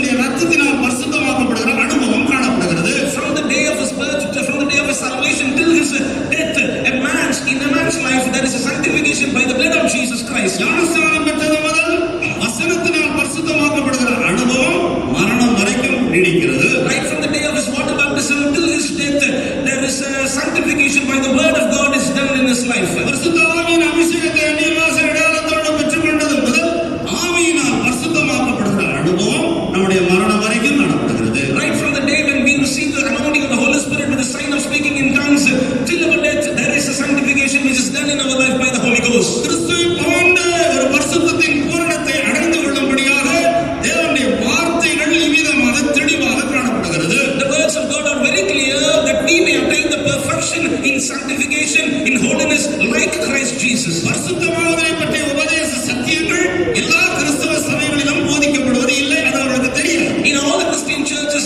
it is not preached about the perfection of the Christ Jesus. கர்த்தருக்கு ஸ்தோத்திரம். Praise the Lord. ஆகையால் பரிசுத்தமாவதை பற்றிய உபதேச சத்தியங்கள் நம்முடைய சபையின் ஐக்கியத்திலே போதிக்கப்படுகிறது. In our Christian fellowship, in our church, in our fellowship, it is preached about the entire sanctification or the perfect sanctification. முடிவாக விசுவாசத்தினால நாம் ஜெய ஜீவியத்தில் பாதுகாக்கப்படுகிற ஒரு அனுபவம் இருக்கிறது. Finally, through faith, we are preserved in the life of victory or victorious life. இவ்விதமான தேவனுடைய நீதியிலே நாம் பூரணப்பட்டு இயேசு வெளிப்படும் போது அவருடைய வருகையிலே எடுத்துக்கொள்ளப்பட வேண்டும். In this manner, we must be perfected in the righteousness of God, and we must be caught up when Jesus Christ will appear. நீங்கள் ரட்சிக்கப்பட்ட ஞானஸ்நானம் என்ற பரிசுத்த ஆவியின் அபிஷேகத்தை பெறும்போது நீங்கள் புதிதாக பிறந்த ஒரு குழந்தையின் அனுபவத்துக்கு வருகிறீர்கள். When you are saved and when you are baptized and when you are receiving the anointing of the Holy Spirit, you are just a babe. குழந்தை பிறந்தால் அது வளர்ச்சி அடைந்து அது பூரண புருஷனாக மாற வேண்டும். The baby, when it is born, it should grow and it should attain the perfect stature of a man. குழந்தை பிராயத்திலே பாலை போன்ற லகுவான ஆகாரம் கொடுக்கப்படுகிறது. கொஞ்சம் வளர்ந்து வந்த பிற்பாடு பலமான ஆகாரம் கொடுக்கப்படுகிறது. When it was baby, it will be given a light meat which is just milk. But when it was growing, it will be given a strong food. ஒரு குழந்தையின் சரீரமானது அந்த சரீரத்திலே எல்லா அவயவங்களும் இருக்கும். ஆனால் அதே நேரத்தில் அந்த எல்லா சரீரத்தின் அவயவங்களும் ஒரு வளர்ச்சி அடைய வேண்டியது இருக்கிறது. In the body of a baby, we can find all the members, but it will not be grown properly.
we are put into strict rules and regulations. மேலும் அப்போஸ்தலருடைய முறைமையின்படி ஒரு கட்டுப்பாட்டுக்குள்ளே நாம் வைக்கப்படுகிறோம். And moreover, according to the apostolic fellowship, we are put into some regulations. ஆதி சபையார் அப்போஸ்தலருடைய முறைமை எல்லாம் கைக்கொண்டு வளர்ந்ததுனால சபைகள் விசுவாசத்துல ஸ்திரப்பட்டு நாளுக்கு நாள் பெருகிறது என்று சொல்லி பார்க்கிறோம். And we see the beginning church, because they were under the apostolic rules and regulations, the church were multiplied. தேவனுடைய பிள்ளைகளாகிய நீங்கள் விசுவாசத்துல ஸ்திரப்பட்டு நாளுக்கு நாள் பெருகிறீர்கள். And the children of God, you are increasing in your faith and you are increasing in it every day. மறுபக்கத்திலே விசுவாச வீட்டின் ஊழியங்கள் ஆத்துமாக்கள் பெருகிறார்கள், வளர்ச்சி அடைகிறது. And on the other hand, many new souls are added to the church and the church is attaining a growth. இந்த கட்டுப்பாட்டுக்குள் காணப்படுகிறதுனால இப்படிப்பட்ட ஒரு வளர்ச்சியை நாம் காண முடிகிறது. Because we have such a kind of strict rules and regulations, we can find a growth. இயேசு சொன்னார், இடுக்கமும் நெருக்கமான வாசல் வழியாய் பிரவேசியுங்கள். And Jesus told, go through the narrow and straight gate. அதாவது கட்டுப்பாட்டுக்குள்ளே இருங்க என்று சொல்லுகிறார். And he says you must be in the rules and regulations. இந்த மார்க்கத்தை இடுக்கமும் நெருக்கமாக்குகிறது எது? கட்டுப்பாடுகள் தான். And which is the thing which is making this the religion as a strict one? It is the narrow and straight one. It is the rules. நமக்கு வெளிப்படுத்தப்பட்ட இந்த உபதேச சத்தியங்கள், பரிசுத்தவான்களுடைய முறைமைகள், இங்குதான் இந்த கட்டுப்பாடுகள் இந்த மார்க்கத்தை இடுக்கமும் நெருக்கமாக மாற்றி இருக்கிறது. And all the doctrinal truths which we have been revealed and all the apostolic doctrines are making this religion as a narrow and straight gate. ஆனால் இடுக்கமும் நெருக்கமான மார்க்கமாக இருந்தாலும் கர்த்தர் நமக்கு ஒரு வெளிப்படுத்தலை தந்திருக்கிறபடியினாலே நாம் இதற்கு மனப்பூர்வமாக ஒப்பு கொடுத்து இந்த மார்க்கத்திலே போய் கொண்டிருக்கிறோம். Though it is found as a narrow and straight religion, because God has given us a revelation, we are surrendering ourselves and we are going in this way. இந்த வெளிப்படுத்தல் இல்லாதவர்கள் தேவ ஊழியர்களாக இருந்தாலும் விசுவாசிகளாக இருந்தாலும் அவர் அடங்காதவர்களாக கீழ்ப்படியாதவர்களாக அவர் தங்களை தாங்களே எடுத்துக் கொள்வார்கள். They that are without this revelation, though they may be believers in the church, they will not subject themselves to the rules and regulation and they will defile themselves. இவ்விதமாக பின்மாற்றமாக போகிறவர்கள் காணப்படத்தான் செய்கிறார்கள். In this manner, many are backsliding also. இப்படிப்பட்ட விடுதலைகள், பின்மாற்றங்கள் கர்த்தராகிய இயேசு கிறிஸ்துவின் ரகசிய வருகை வரைக்கும் சபையிலே இருக்கத்தான் செய்யும். And these kind of falling and backsliding will be there till the day of the coming of the Lord Jesus Christ. தானியேலின் புத்தகத்திலே நாம் படிக்கிறோம், We read in the book of Daniel, அறிவாளிகளை புடமிடுவதற்கும் சுத்திகரிக்கிறதற்கும் வெண்மையாக்குவதற்கும் அவர்களிலும் சிலர் விடுவார்கள். in order to purge, in order to sanctify among the wise men, few will fall among them. முடிவு வரைக்கும் கர்த்தருடைய ரகசிய வருகை வரைக்கும் இது இருக்கும். Till the day of the coming of the Lord Jesus Christ, till the end it will be going. ஆகையினால் அவன் விழுந்து போனா, இவன் இடறி போனா, இவன் பின்மாறி போனா என்று சொல்லி உன்னுடைய ஆவிக்குரிய வாழ்க்கையை நீ நஷ்டப்படுத்தாத. Therefore, saying so that he has fallen down, she has backslidden, and you should not defile your life. உன்னுடைய அழைப்பை நஷ்டப்படுத்தி நீ தேவனுக்கு ஊழியம் செய்ய வராமல் இருக்காத. Do not spoil your calling and election, and do not stop yourself that you may come into this ministry. அப்படிப்பட்ட புத்தியீனராக மனதிலே திரை காணப்படுகிற ஒரு நபராக நீ இருக்கக்கூடாது என்பதற்காகத்தான் இந்த சுவிசேஷ சத்தியமானது உன் வாழ்க்கையிலே உன் மனதிலே காணப்படுகிற அந்த அந்தகாரத்தை, மன கடினத்தை நீக்கி விடுகிறது. Do not be such an unwise people. That's why this glorious gospel is removing the veil which is in your mind. தேவனுக்கு மகிமை உண்டாகட்டும். Glory be to the name of the Lord. ஆகையினால் கர்த்தராகிய இயேசு கிறிஸ்துவை போல் நாம் ஆக்கப்படும்படியாக Therefore, that we may become like Christ Jesus, அவர் சித்தமுள்ளவராக இருக்கிறார். he is having will. அந்த ஸ்திரீ சந்திரன் மேல் நின்று கொண்டிருந்தால் That woman was standing on the moon. தேவனுடைய கிருபையை காண்பிக்கிறது. That reveals the grace of God. ஆசீர்வாத நட்சத்திரங்களுடைய கிரீடத்தை அவள் அணிந்திருந்தாள். Upon her head a crown of 12 stars. அப்போஸ்தலருடைய ஊழியத்தையும் உபதேசத்தையும் காட்டுகிற ஒரு அடையாளமாக இருக்கிறது. That is a sign of the apostolic ministry and apostolic doctrines. ஆனால் அதே வேளையிலே வானத்திலே வேறொரு அடையாளம் காணப்பட்டது. But at the same time, there appeared another wonder in heaven. 7 தலைகளையும் 10 கொம்புகளையும் உடையதான சிவப்பான ஒரு பெரிய வலுசர்ப்பம் காணப்படுகிறது. A great red dragon having 7 heads and 10 horns. அந்த ஸ்திரீ வரப்போகிற அந்த ஆண்களை பட்சித்து போடும்படிக்கு அது காத்துக் கொண்டிருக்கிறது. And it is waiting to devour her child as soon as it was born. என்றைக்கு மேல் வீட்டறையிலே சபை தொடங்கப்பட்டதோ On the day the church was begun on the upper chamber, அன்று முதல் கர்த்தராகிய இயேசு கிறிஸ்துவின் ரகசிய வருகை வரைக்கும் அந்த வலுசர்ப்பம் காத்துட்டு இருக்கு. from that day onwards till the day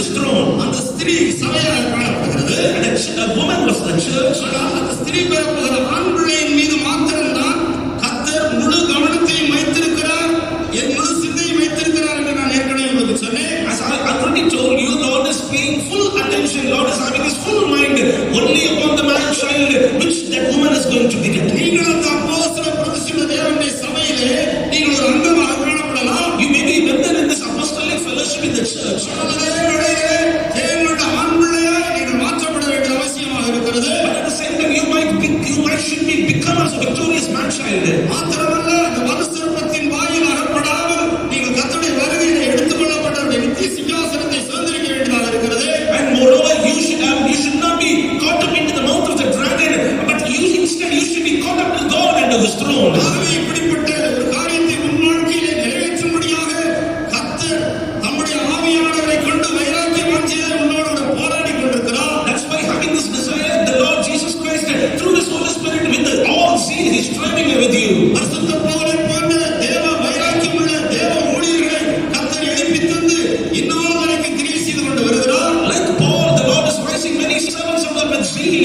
He is doing this ministry. ஆகவே அருமையான இந்த தேவனுடைய ஜனமே, Therefore, beloved people of God, கர்த்தரால் ஏற்படுத்தப்பட்ட நடத்திப்பாராய பரிசுத்தவான்களுக்கு நீங்கள் கீழ்ப்படிந்து அடங்கினால் அது உங்களுடைய ஆத்துமா ஈடேறுவதற்கு அது உங்களுக்கு பிரயோஜனமாக இருக்கும். if you subject yourself, if you obey to the saints of God which have been appointed over you by the Lord, then it will be profitable for your soul to be perfected. ஆனால் கட்டுப்பாடுக்குள்ளே வைக்கப்பட்டதான அந்த ஆதாம் ஏவாளுக்கு விரோதமாக அங்கேயும் கூட ஒரு வலுசர்ப்பம் காணப்பட்டது. But against this odd Adam and Eve who have been put into strict rules and regulations, there was also a dragon. ஆதியாகமம் 3ஆம் அதிகாரம் முதல் 5 வசனங்களிலே நாம் அதை காண்கிறோம். We see about that in Genesis chapter 3 verses 1 to 5. தேவனாகிய கர்த்தர் உண்டாக்கின சகல காட்டு ஜீவன்களை பார்க்கிலும் சர்ப்பமானது தந்திரமுள்ளதாய் இருந்தது. அது ஸ்திரீயை நோக்கி, நீங்கள் தோட்டத்தில் உள்ள சகல விருட்சங்களின் கனியையும் புசிக்க வேண்டாம் என்று தேவன் சொன்னது உண்டோ என்றது. ஸ்திரீ சர்ப்பத்தை பார்த்து, நாங்கள் தோட்டத்தில் உள்ள விருட்சங்களின் கனிகளை புசிக்கலாம், ஆனாலும் தோட்டத்தின் நடுவில் இருக்கிற விருட்சத்தின் கனியை குறித்து தேவன் நீங்கள் சாகாதபடிக்கு அதை புசிக்கவும் அதை தொடவும் வேண்டாம் என்று சொன்னார் என்றார். அப்பொழுது சர்ப்பம் ஸ்திரீயை நோக்கி, நீங்கள் சாகுவதில்லை, நீங்கள் இதை புசிக்கும் நாளிலே உங்கள் கண்கள் திறக்கப்படும் என்றும் நீங்கள் நன்மை தீமை அறிந்து தேவர்களைப் போல் இருப்பீர்கள் என்றும் தேவன் அறிவார் என்றது. இந்த உபதேசம் உங்களுக்கு கொடுக்கப்பட்டுக் கொண்டிருக்கும் போது தானே As this doctrine is being preached to you, அந்த ஏவாளோடு பேசின அந்த சர்ப்பம் உங்களோடு பேசும். that serpent which spoke with Eve will also speak with you. உங்களோட மனதுக்குள்ளே இருதயத்துக்குள்ளேயும் பேசும். In your mind, in your heart, it will speak unto you. நீங்கள் சாகவே சாவதில்லை, You will not die at all. அதை புசிக்கும் நாளிலே உங்களுடைய கண்கள் திறக்கப்படும். The day on which you will eat of it, your eyes will be opened. தேவர்களைப் போல இருப்பீர்கள் என்று தேவன் அறிவார். And God knows that you will be like gods. இப்படி அந்த ஏவாளுக்கு ஒரு பிழையான ஒரு வெளிப்படுத்தல் உண்டாகிவிட்டது. In this manner, erroneous revelation Eve got. அது நிமித்தமாக தேவனை பற்றி ஒரு தப்பான எண்ணமுடையவளாக அவள் மாறினாள். And because of that, she got a wrong thought about God. கர்த்தருக்கு ஸ்தோத்திரம். Praise the Lord. ஆகவே தேவனுடைய சபை தேவனுடைய சித்தத்துக்குள்ளே காணப்பட வேண்டும். Therefore, the church of God must be found in the midst of the will of God. தேவனுடைய கட்டுப்பாட்டுக்குள்ளே காணப்பட வேண்டும். It must be contained into the subjection of the Lord. தேவனுடைய சபையாகிய நீங்கள் ஒரு வரம்புக்குள்ளே கட்டுப்பாட்டுக்குள்ளே ஜீவிக்க வேண்டும். You who are the church of God, you must be inside a discipline. You must be inside the rules and regulations. வேறு விரிந்த ஒரு அனுபவத்தோடு தேவனுடைய பிரமாணங்களுக்குள்ளே நீங்கள் ஜீவிக்க வேண்டும். With the experience of separation, you need to be in the laws and the rules of the Lord. மிகவும் கவனமாக ஜாக்கிரதையாக ஜீவிக்காத பட்சத்தில் ஏவாளைப் போல வஞ்சிக்கப்பட்டு போக நேரிடும். If you are not diligent and careful, you will be able to be spoiled like Eve. பொருந்திய சபையாரை குறித்து இப்படிப்பட்ட ஒரு பயம் உடையவராக பரிசுத்த பவுல் காணப்பட்டார். And about Church of Corinth, St. Paul was having a fear like this. சர்ப்பமான தன்னுடைய தந்திரத்தினாலே ஏவாளை வஞ்சித்தது போல உங்கள் மனதும் கிறிஸ்துவை பற்றி உண்மை நின்று கெடுக்கப்படுமோ என்று பயந்திருக்கிறேன். And he says, I fear lest by any means, as the serpent beguiled Eve through his subtlety, so your mind should be corrupted from the simplicity that is in Christ. ஆதலால் தான் அருமையானவர்களே, உங்களை பற்றி ஒரு பயத்தோடும் நடுக்கத்தோடும் உங்களை நடத்துகிறார்கள். That's why, beloved ones, with much fear and trembling, the leaders who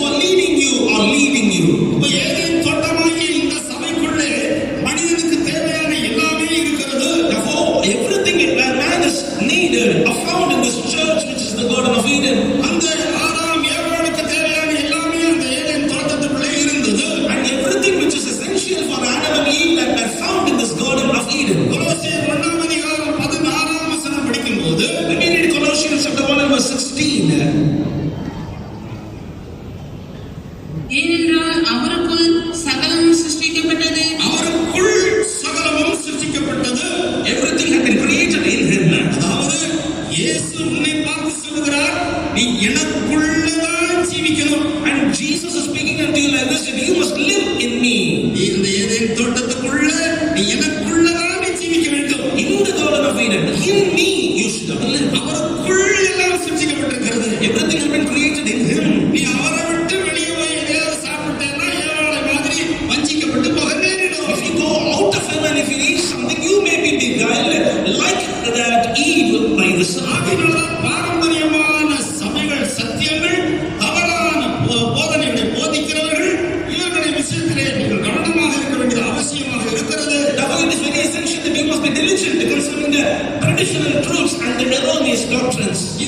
இந்த சபைக்குள்ளே இந்த ஏதேன் தோட்டத்துக்குள்ளே காணப்படுகின்ற வஸ்துக்களும் இருக்கிறது, காணப்படாத வஸ்துக்களும் காணப்படுகிறது. In this church, in this Garden of Eden, there are things that are visible and things that are invisible. காணப்படாத வஸ்துக்கள் இங்கேயும் இருக்கிறது. Creatures that are invisible, even it is found here itself also. நாம் ஒருவரை காண்கிறோம். We see each other. இங்கே லட்சக்கணக்கான தூதர்கள் இருக்கிறார்கள். நம்முடைய மாம்ச கண்களால் காண முடியவில்லை. Here at the same time, lakhs of angels are found in our midst. We could not see them with our literal eyes. நம்ம ஒவ்வொருவருக்காக பிரத்யேகமாக பணிவிடை செய்கிற தேவதூதர்கள் இங்கே இருக்கிறார்கள். And every angels of God who are ministering unto us are found here. அவர்கள் தங்களுடைய கடமைகள் வேலைகளை செய்து கொண்டே இருக்கிறார்கள். They are discharging their duties properly. மாத்திரமல்ல, இந்த ஆராதிப்பை, இந்த தேவனுடைய வார்த்தைகளை அவர்கள் முற்று கவனித்து கேட்டுக் கொண்டிருக்கிறார்கள், கண்டு கொண்டிருக்கிறார்கள். Moreover, this worship and the sermon of God, they are looking, they are watching very keenly. இந்த ஏதேன் தோட்டத்துக்குள்ளே காணப்படாத வஸ்துக்களும் காணப்படுகிறது. And even in this Garden of Eden, the creatures which are invisible are found. ஒரு அல்லேலூயா சொல்லுவோமா?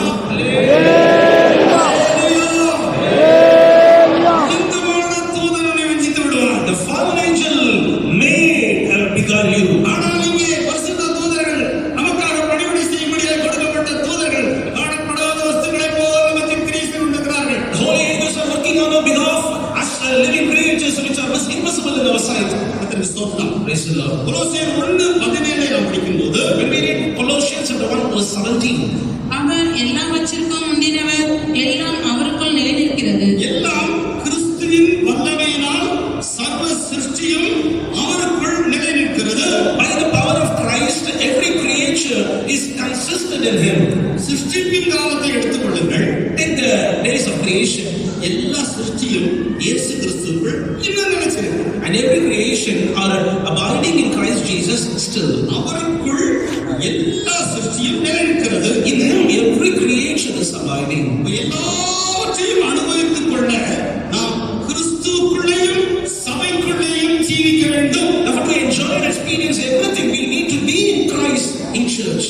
ஏதேனில் அல்லது சபையில் உள்ள எல்லாம் கிறிஸ்துவுக்குள் சிருஷ்டிக்கப்பட்டிருக்கிறது. The things that are in the Garden of Eden, things that are in the church have been created in Christ. நாங்கள் சொல்லுகிற இந்த சத்தியங்கள் கிறிஸ்துவுக்குள் சிருஷ்டிக்கப்பட்டிருக்கிறது. All the truths which we are preaching unto you are created in Christ Jesus. அந்த நிச்சயமுடையவர்களாக இதை நாங்கள் உங்களுக்கு தைரியமாக பேசுகிறோம். With the assurance boldly we preach this unto you. இது மனுஷ ஞானத்துக்குரிய சுய ஞானத்துக்குரிய நய வசனிப்பான காரியம் அல்ல. These are not the things that we want to deceive you by our words, by our own self-wisdom. நான் உங்களுக்கு ஒப்புவித்ததை கற்றிடத்திலே பெற்றுக்கொண்டேன் என்று சொல்லக்கூடிய நிச்சயமுடையவர்களாக நாங்கள் காணப்படுகிறோம். We are with assurance that we are preaching unto you what we have got from God. இவ்விதமாய் நம்முடைய ஜீவியத்தில் கர்த்தராகிய இயேசு கிறிஸ்துவுக்குள் எல்லாம் சிருஷ்டிக்கப்பட்டிருக்கிறது. In this manner, everything has been created in Christ Jesus. இந்த சத்தியத்தை நம்முடைய சபையின் முன்னோர்கள் பேசினார்கள். அது கிறிஸ்துவின் வல்லமையினால் அது இன்னும் நிறைந்திருக்கிறது. Our forefathers preached about this in our church, and by the power of Christ Jesus, these are abiding still. சர்வ சிருஷ்டியும் இணைக்கப்பட்டு காணப்படுகிறது. Every creatures are interconnected. சர்வ சிருஷ்டியும் எந்தெந்த நிலையில் இருக்க வேண்டுமோ அந்த நிலைமையிலே இயேசு கிறிஸ்துவுக்குள் நிலை நிற்கிறது. Every creatures are in Christ Jesus in whatever positions they must be. எபேசியர் 4:6. Ephesians chapter 4 verse 6. நீங்கள் ஒன்றுக்கும் கவலைப்படாமல் எல்லாவற்றையும் குறித்து உங்கள் விண்ணப்பங்களை சோதரத்தோடு கூடிய ஜெபத்தினாலும் எபேசியர் 4:6. எல்லாருக்கும் ஒரே தேவனும் பிதாவும் உண்டு.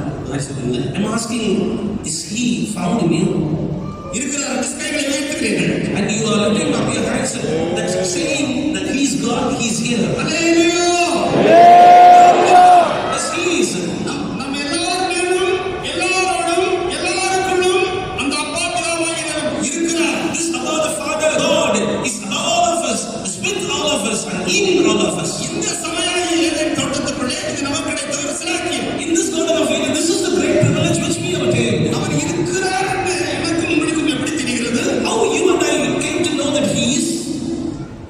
அவருடைய குணாதிசயங்கள் சுபாவங்கள் நமக்குள்ள வந்திருக்குது. His virtues, His characters are found in us. ஒரு காலத்திலே நீ கொடூரமான செயல்களை செய்யக்கூடிய ஒரு துஷ்ட மிருகத்தை போல காணப்பட்டாய். ஆனால் இப்பொழுதோ நீ ஒரு சாதுவான ஆட்டுக்குட்டியை போல இருக்கிறாய். Once upon a time you were a rude and ravenous beast, but nowadays you are meek like a lamb. நீ பெற்றுக்கொண்டிருக்கிற இந்த குணாதிசயங்கள் மூலமாக, இந்த சுபாவங்கள் மூலமாக அவர் உனக்குள் இருக்கிறார். Through these good virtues and characteristics which you have received, you can confirm that He is in you. உன்னோடு இருக்கிறார். He is with you. அவர் உண்மையே இருக்கிறார். He is above you. எபேசியர் 1:23 வசனத்தை நாம் படிக்கும்போது, When we read in Ephesians chapter 1 verse 23, எல்லாவற்றையும் எல்லாவற்றாலும் நிரப்புகிறவருடைய நிறைவாகிய சரீரமான சபைக்கு அவரை எல்லாவற்றுக்கும் மேலான தலையாக தந்துள்ளார். பரிசுத்தாவியின் அபிஷேகத்தின் மூலமாகத்தான் அந்த தேவனுடைய குணாதிசயங்களை நாம் நம்முடைய வாழ்க்கையிலே அடைந்து கொள்கிறோம். through the anointing of the Holy Spirit, we are obtained the characteristics of Lord Jesus Christ in us. இங்கே எல்லாவற்றையும் எல்லாவற்றாலும் நிரப்புகிறவருடைய நிறைவாகிய சரீரமாகிய சபை, Which is His body, the fullness of Him that filleth all in all. இது கர்த்தருடைய ரகசிய வருகையில் எடுத்துக்கொள்ளப்படுகிற சபையை குறித்து எழுதப்பட்டிருக்கிறது. This is something written about the church of God which is going to be raptured. நம்முடைய சரீரத்தை நாம் எடுத்துக்கொள்ளும் போது, When we take our body, ஒரு சரீரத்திலே சிறிய அவயவங்களும் பெரிய அவயவங்களும் இருக்கின்றன. in a body, little members are also found and big members are also found. சரீரத்திலே காணப்படுகிற சத்து, ஜீவன் அனைத்தும் எல்லாம் எல்லா அவயவங்களுக்கும் பகிர்ந்து கொடுக்கப்படுகிறது. The energy in the life that is found in this body is shared, distributed to every organs of the body. எல்லா அவயவங்களும் சத்து, ஜீவன் இவைகளால் தினந்தோறும் நிரப்பப்பட்டுக் கொண்டே இருக்கிறது. Every organ of body is filled with the nutrients and the life that is found in the body. அதுபோல Likewise, சரீரமாகிய சபையில் எல்லாரும் கிறிஸ்துவினுடைய நிறைவினால் ஒரே விதமாக நிரப்பப்படுகிறோம். in the body of Christ, which is the church, everybody have been filled equally, uniformly. இது நிமித்தமாக நாம் வளர்ந்து பூரணப்பட்டு தலையாய கிறிஸ்துவுக்கு ஏற்ற ஒரே சரீரமாக காணப்படுவோம். In this manner, we shall grow and attain the perfect measure of the stature of Christ, who is the head. நிறைவாகிய ஒரு சரீரமாகிய சபையை உண்டாக்குறதுக்கு தான் கிறிஸ்து சரீரமாகிய சபைக்கு தலையாய் இருக்கிறார். To create a church which is full, the Christ is found as the head. நம்முடைய தலை தான் நம்மை நடத்துகிறது. Our head is leading us. கிறிஸ்து நமக்கு தலையாய் இருக்கிறார் என்று சொல்லும்போது அவர் நம்மை நடத்தி கொண்டு இருக்கிறார். We say that Christ is our head, it means that He is leading us and brought us to this place. அவரால் நம்முடைய ஆவிக்குரிய வாழ்க்கையிலே நாம் நடத்தப்படுகிறோம். Through Him, by Him, in our spiritual life, we are led. அவரிடத்திலே இருந்து சத்து, ஜீவன் இவைகளை நாம் பெற்றுக்கொள்கிறோம். We receive nutrients and life from Him. சரீரத்திலே காணப்படுகிற அந்த சத்து, ஜீவன் எல்லா அவயவங்களுக்கும் பகிர்ந்து கொடுக்கப்படுகிறது. The nutrients of the life are shared and distributed uniformly all through the body. இந்த கைகளிலே பாருங்க, இந்த விரலை பாருங்க. See the 5 fingers in my hand. ஒவ்வொன்றும் அதனுடைய வளர்ச்சியிலே ஒரு பூர்ணமான நிலவரத்திலே காணப்படுகிறது. Every fingers in the hand had attained its own growth and it is found perfect. இருக்கிற சத்து, ஜீவன் இவைகளினாலே இது ஒரு பூர்ணம் காணப்படுகிறது. Receiving the nutrients of the life, it is attained the perfection. ஆனால் நான் குழந்தையாய் தாயின் வயிற்றிலிருந்து பிறந்த போது இந்த விரல்கள் இந்த அளவுக்கு இல்லை. But when I was born out of my mother's womb, my fingers had not grown to this extent. நான் பிறந்த போது எனக்கு 5 விரல்களும் இருந்திருக்கும் இந்த கையில. ஆனால் அதை விடவே ஒரு சிறிய நிலவரத்திலே அது இருந்திருக்கும். When I was born, surely I might have these 5 fingers, but not attained the growth. ஆனால் இது இப்பொழுது பூர்ண வளர்ச்சியிலே காணப்படுகிறது. But now it has attained a perfect growth. எல்லாவற்றையும் எல்லாவற்றாலும் நிரப்புகிறவருடைய நிறைவாகிய சரீரமாகிய சபை.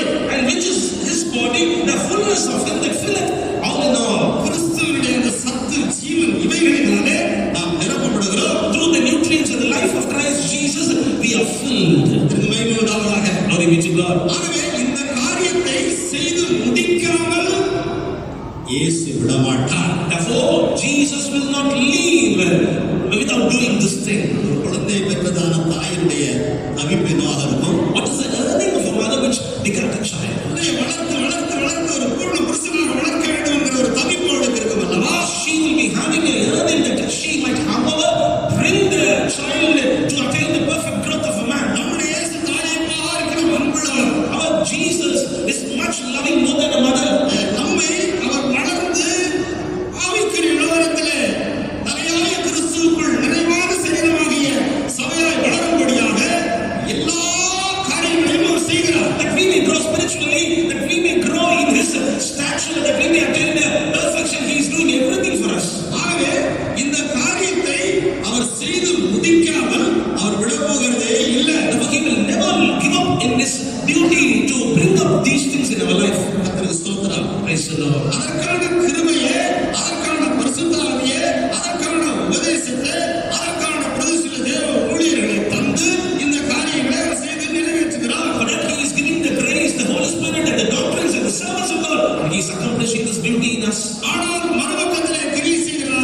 said, the gates of hell shall never prevail against church. காரணம் அவர் மரணத்தையும் பாதாளத்தையும் ஜெயித்து அவர் உயிர்த்தெழுந்தார். Because he overcame the death and hell and he is risen. ஆகவே பாதாளமே உன் ஜெயம் எங்கே என்று நாம் சவாலிடக்கூடியவர்களாக இருக்கிறோம். Therefore we are challenging against grave. Oh grave, where is the victory?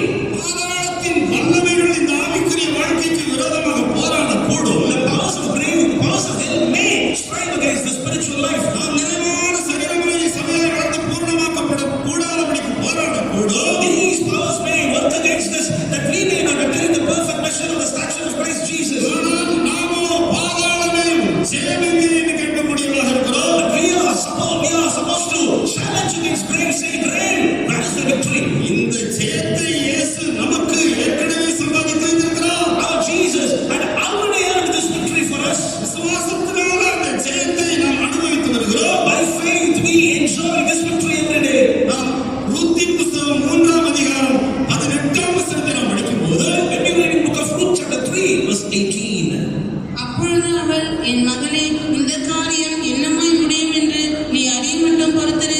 அந்த மனுஷன் இன்றைக்கு இந்த காரியத்தை முடிக்கும் முன் இளைப்பாற மாட்டான் என்றார். இந்த காரியம் என்னமாய் முடியும் என்று நீ அறிய மட்டும் பொறுத்திரு. sit still, my daughter, until thou know how the matter will fall. இந்த காரியத்தை அவன் இன்றைக்கு முடிக்கும் முன் அவன் இளைப்பாற மாட்டான். For the man will not be in rest until he have finished the thing this day. இதற்கு ஸ்தோத்திரம். Praise the Lord. அருமையானவர்களே, அந்த நகோமி சொன்னது போல பரிசுத்த ஆவியானவர் நமக்கு சொல்லுகிறார், Like that Naomi said unto Ruth, Holy Spirit is speaking unto us now. நீ பொறுமையுடன் நீ காத்திரு, Sit still and wait நீ patiently. நம்பிக்கையோடு காத்திரு, Wait with hope. நீ ஜெயம் கொண்ட சபையாய் அவருடைய வருகையிலே எடுத்துக் கொள்ளப்படுவாய். You will be raptured as a victorious mansion in his coming. இந்த காரியத்தை முடிக்கும் முன் அந்த போவாஸ் இளைப்பாற மாட்டான். Before finishing this duty, that Boaz will not be in rest. அதாவது கர்த்தராகிய இயேசு கிறிஸ்து இந்த காரியத்தை செய்து நிறைவேற்றி முடிக்கும் வரை அவர் ஓயாமல் கிரியை செய்து கொண்டே இருப்பார். That is, the Lord Jesus Christ, until he will accomplish this thing, he will continuously do his work. இங்கே நகோமி பரிசுத்த ஆவியானவர் ஒப்பனையை காணப்படுகிறார். Here is Naomi can be compared to the Holy Spirit. Boaz இயேசு கிறிஸ்துவுக்கு ஒப்பனையை காணப்படுகிறார். And Boaz is a sign and a shadow for Jesus Christ. அந்த Ruth எடுத்துக் கொள்ளப்படுகிற சபைக்கு ஒப்பனையை காணப்படுகிறார். Ruth signifies the church which is going to be raptured. யோவான் 19:30 நாம் என்ன படிக்கிறோம்? What do we read in Gospel according to St. John chapter 19 and verse 30? அவர் எல்லாம் முடிந்தது என்று சொல்லி அவர் ஜீவனை விட்டார். Saying everything is over, finished, he gave up his ghost. பாவ மன்னிப்பாகிய ரட்சிப்பை பெற்றுக் கொண்டது முதல் நம்முடைய சரீர மீட்பாகிய கடைசி ரட்சிப்பு வரை நமக்காக செய்ய வேண்டிய எல்லாவற்றையும் இயேசு செய்து முடித்தார். Right from the salvation of our life, which is the forgiveness of sin, till the redemption of the body, that is the final salvation, God Jesus had accomplished everything for us. இன்றைக்கு இந்த காரியத்தை முடிக்கும் முன் அந்த மனுஷன் இளைப்பாற மாட்டார். That man will not be in rest till he will finish this thing this day. ஒரு அல்லேலூயா சொல்லுவோம்.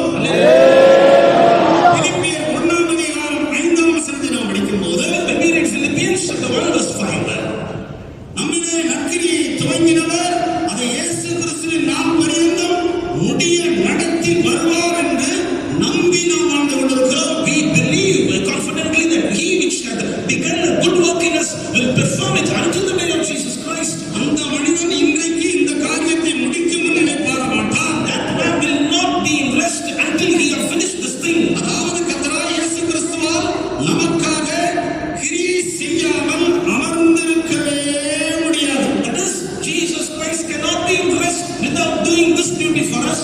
நான் எருசலேமை சிறப்படுத்தி அதை பூமியிலே புகழ்ச்சியாக்கும் வரைக்கும் அவரை அமர்ந்திருக்க விடாத என்று சிறைப்பிடிக்கிறோம். And we read in the Bible that do not let him be still till he make this Jerusalem be established and be a praise in the world. வெளிப்படுத்தல் 21ஆம் அதிகாரத்தை நாம் படிக்கும்போது When we read in the book of Revelation chapter 21, ஆயிற்று நான் அல்பாவும் ஒமேகாவும் ஆதியும் அந்தமுமாய் இருக்கிறேன்.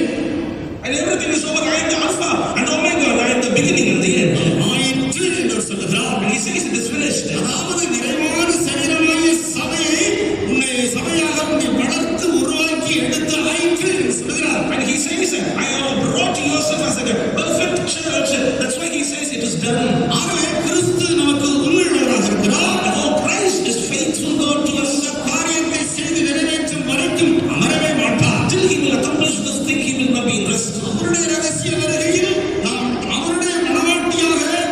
எடுத்துக் கொள்ளப்படும் வரைக்கும் அவர் அமரவே மாட்டார். In his coming, செய்து கொண்டே இருப்பார். in the second coming of the Lord, until we will be raptured, he will be continuously doing this work. He will not be rest. ஆகவே அவருடைய உண்மை, அவருடைய வல்லமை, இதற்காக நாம் அவரை மகிமைப்படுத்த வேண்டும். For his faithfulness and for his power, we need to exalt him. அவரை மகிமைப்படுத்துவதற்கு பதிலாக அவருடைய உண்மை, அவருடைய வல்லமை இவைகளை நீ சந்தேகப்படுகிற ஒரு நபராக இருந்தால் இது சாத்தியம் இல்லை. Instead of exalting him for his faithfulness and for his power, if you doubt his faithfulness and his power, then you will not be able to receive this. கர்த்தர் எனக்காக யாவையும் செய்து முடிப்பார் என்று நாம் சொல்லுவோமாக. Let us say, Lord will accomplish everything for me. அவர் நித்தமும் என்னை நடத்தி பூர்ணப்படுத்தி என்னை மகிமையிலே சேர்த்துக் கொள்வார் என்று சொல்லுவோமாக. Let us say, he shall lead me continually, and he shall do this work in me, and he shall glorify me in this coming. ஆனால் மறுபக்கத்தில் On the other hand, நாம் மனப்பூர்வமாக நம்முடைய ஜீவியத்தில் பாவம் செய்கிறவர்களாக இருந்தால் அவர் அவருடைய வருகையிலே கைவிடப்பட நேரிடும். if willingly we will presumptuously do sin in our life continually, then we will be forsaken in his coming. பாவ சம்பந்தமான சோதனைகள் உடைய மூச்சு போகும் வரைக்கும் வரத்தான் செய்யும். நீயோ அவைகளை வெறுத்து ஜெயித்து முன்னேறி செல்லும்படியாக அவருடைய மகா மேன்மையான மகத்துவம் உள்ள வல்லமையினால் நிரம்பிக் கொண்டே இருக்க வேண்டும். Till the last breath of your life, you will have a striving of sin against your life, but you should have received the exceeding greatness of his power, and you should have to overcome them. அவன் இன்றைக்கு இந்த காரியத்தை முடிப்பான். He will accomplish this thing this day. Ruth 4ஆம் அதிகாரத்தை நாம் பார்க்கும்போது When we see Ruth chapter 4, ரூத்தை பற்றிய காரியத்தை அன்றைய தினமே அவன் செய்து முடித்து விட்டான். and the matter about the Ruth, he finished that day itself. Ruth போவாசுடைய மனைவியாக மாறிவிட்டான். Ruth became wife of Boaz, அவன் இந்த காரியத்தை இன்றைக்கு முடிப்பான். and he will finish this thing this day. சிலுவையில் மரித்த போதே கர்த்தராகிய இயேசு கிறிஸ்து இவைகளெல்லாம் செய்து முடித்திருக்கிறார். At the death upon the cross, Jesus Christ has finished everything for us. அவருடைய கிருபையினாலே அவரோடு கூட நாம் அவருடைய வருகையிலே எடுத்துக் கொள்ளப்படுவேன் என்கிற அந்த நம்பிக்கையில் நாம் ஜீவிக்க வேண்டும். Let us live in the hope and the confidence that by his grace we will also be caught up in his coming. அவருடைய வருகையிலே எடுத்துக் கொள்ளப்படுவேன் என்று இயேசு கிறிஸ்துவினுடைய உண்மையை விசுவாசித்து நாம் இளைப்பாறுதலாக இருக்க வேண்டும். Believing the faithfulness of Lord Jesus Christ, let us be in rest that we will be caught up in his coming. போராட்டங்கள், சோதனைகள், பரீட்சைகள் மத்தியிலே அவருடைய உண்மையை விசுவாசித்து இளைப்பாறுதலாக இருப்போமாக. In the midst of conflicts and afflictions and our trials, let us believe his faithfulness and be in rest. அவருடைய பரிசுத்தத்துக்கு நம்மை பங்குள்ளவர்களாக்கி அவர் தம்முடைய மகிமையிலே நம்மை சேர்த்துக் கொள்வார். He will make us partakers of his holiness, and he will gather us in his coming. கர்த்தருக்கு ஸ்தோத்திரம். Praise the Lord. நம்முடைய சபையின் முற்பிதாக்கள் இந்த ஊழியத்தின் ஒரு பகுதியை பார்த்துவிட்டு அவர்கள் கர்த்தரிடத்திலே போய் சேர்ந்திருக்கிறார்கள். Our forefathers of our church, seeing one aspect of our ministry, they have reached God. ஆனால் வருகை தாமதிக்குமானால் இப்படியெல்லாம் வருங்காலத்திலே அவர்கள் மாம்ச கண்மணியால் காணக்கூடாதபடிக்கு ஒரு பெரிய சந்ததி இந்த ஐக்கியத்திலே உண்டாகும் என்பதை அவர் விசுவாசித்து ஊழியம் செய்தார்கள். If the coming of the Lord will be delaying, there will be a great generation in this church with that foresight they have lived. நம்முடைய சபையின் முன்னோர்கள் அந்த பரிசுத்தவான்களுடைய அவர்கள் தங்களை வானவெளியாய் பார்த்தது, விசுவாசத்தோடு சிந்தின கண்ணீர், அவருடைய விசுவாசம் இவைகள்தான் நம்மை வளர்த்து எடுத்திருக்கிறது, நம்மை நிலைநிறுத்தி வைத்திருக்கிறது. The forefathers saints of our church, because they poured out their life as an offering, and they shed tears, and they did ministry. That's why we are here. அவர்கள் சிலர்களை ரட்சிப்புகளை கொண்டு வர வேண்டியதாக இருந்தது. And they had to bring people to the salvation. பரிசுத்தாவியின் அபிஷேகத்தை அந்நியவாசிகளோடு பெற்றுக்கொள்கிறதான அந்த காரியத்துக்காக அவர்கள் மிகவும் போராடுகிற விஷயமாக இருந்தது. And they struggled much that however people may receive the anointing of the Holy Spirit to this time of speaking in tongues. இரண்டாம் கிறிஸ்தவர்களே இந்த அந்நியவாசிகளை ஆவியிலே நிரம்புகிற தவளைகளின் ஆவி என்று சொல்லி அமிதமாக பரியாசப்படினார்கள். Because of those days, even Christians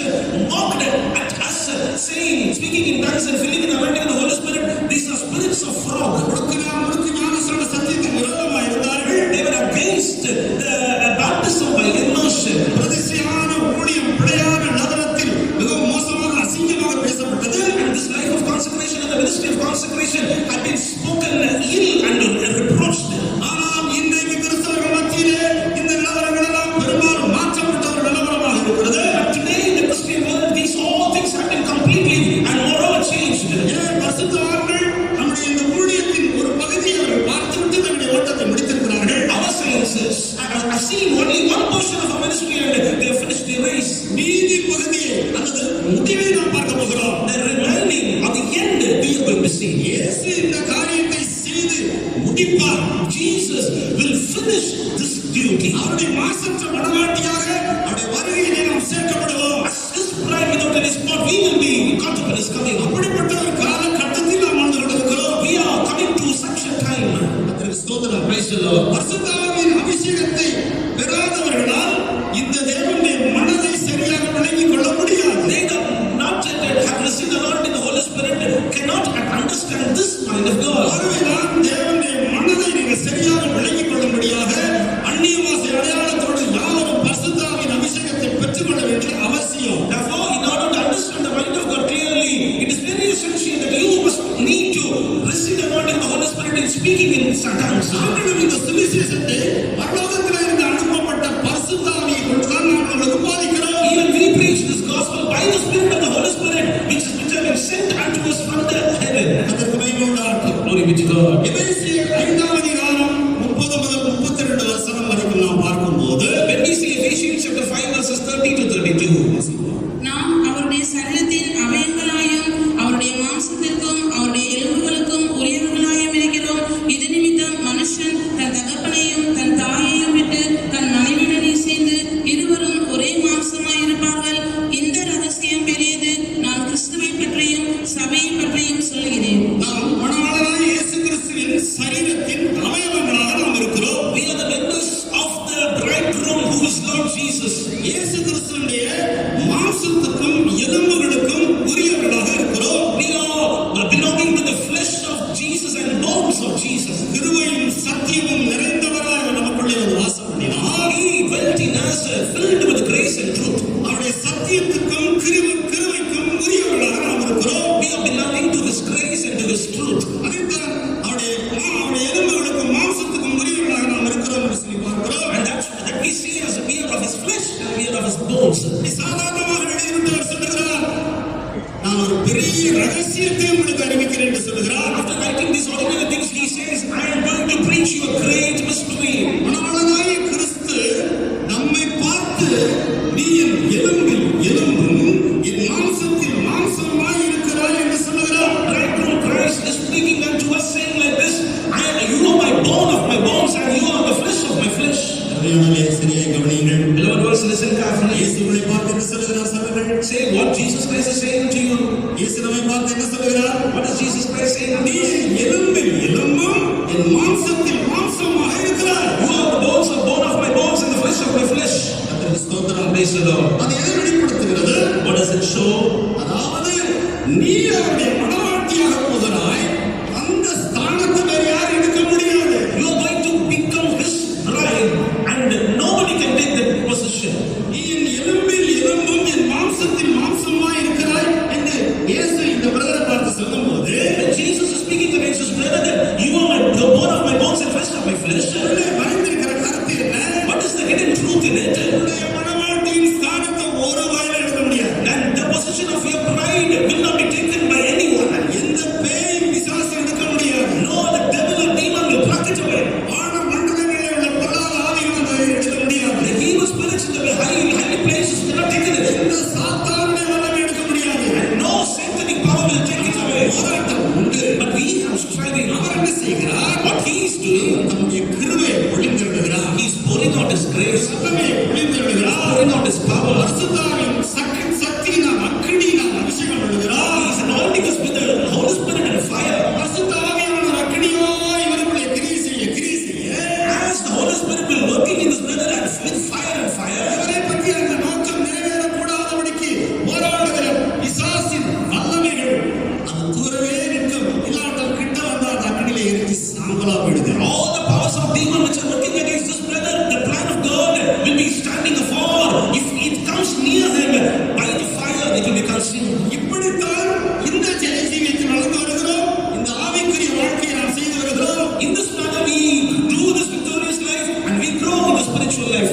அவருடைய மனவாட்டி என்கிறதான அந்த ஸ்தானத்தை வேறு யாருமே எடுக்க முடியாது என்று அவருடைய பார்த்து சொல்கிறார். He is speaking unto you saying like this, nobody can take your position that you are my bride. ஆக நம்முடைய ஜீவியத்தில் நாம் ஒரு தைரியமாய் ஜீவிக்கிறவர்களாக இருக்கிறோம். Therefore we need to live bravely in boldness. ஆனால் அதே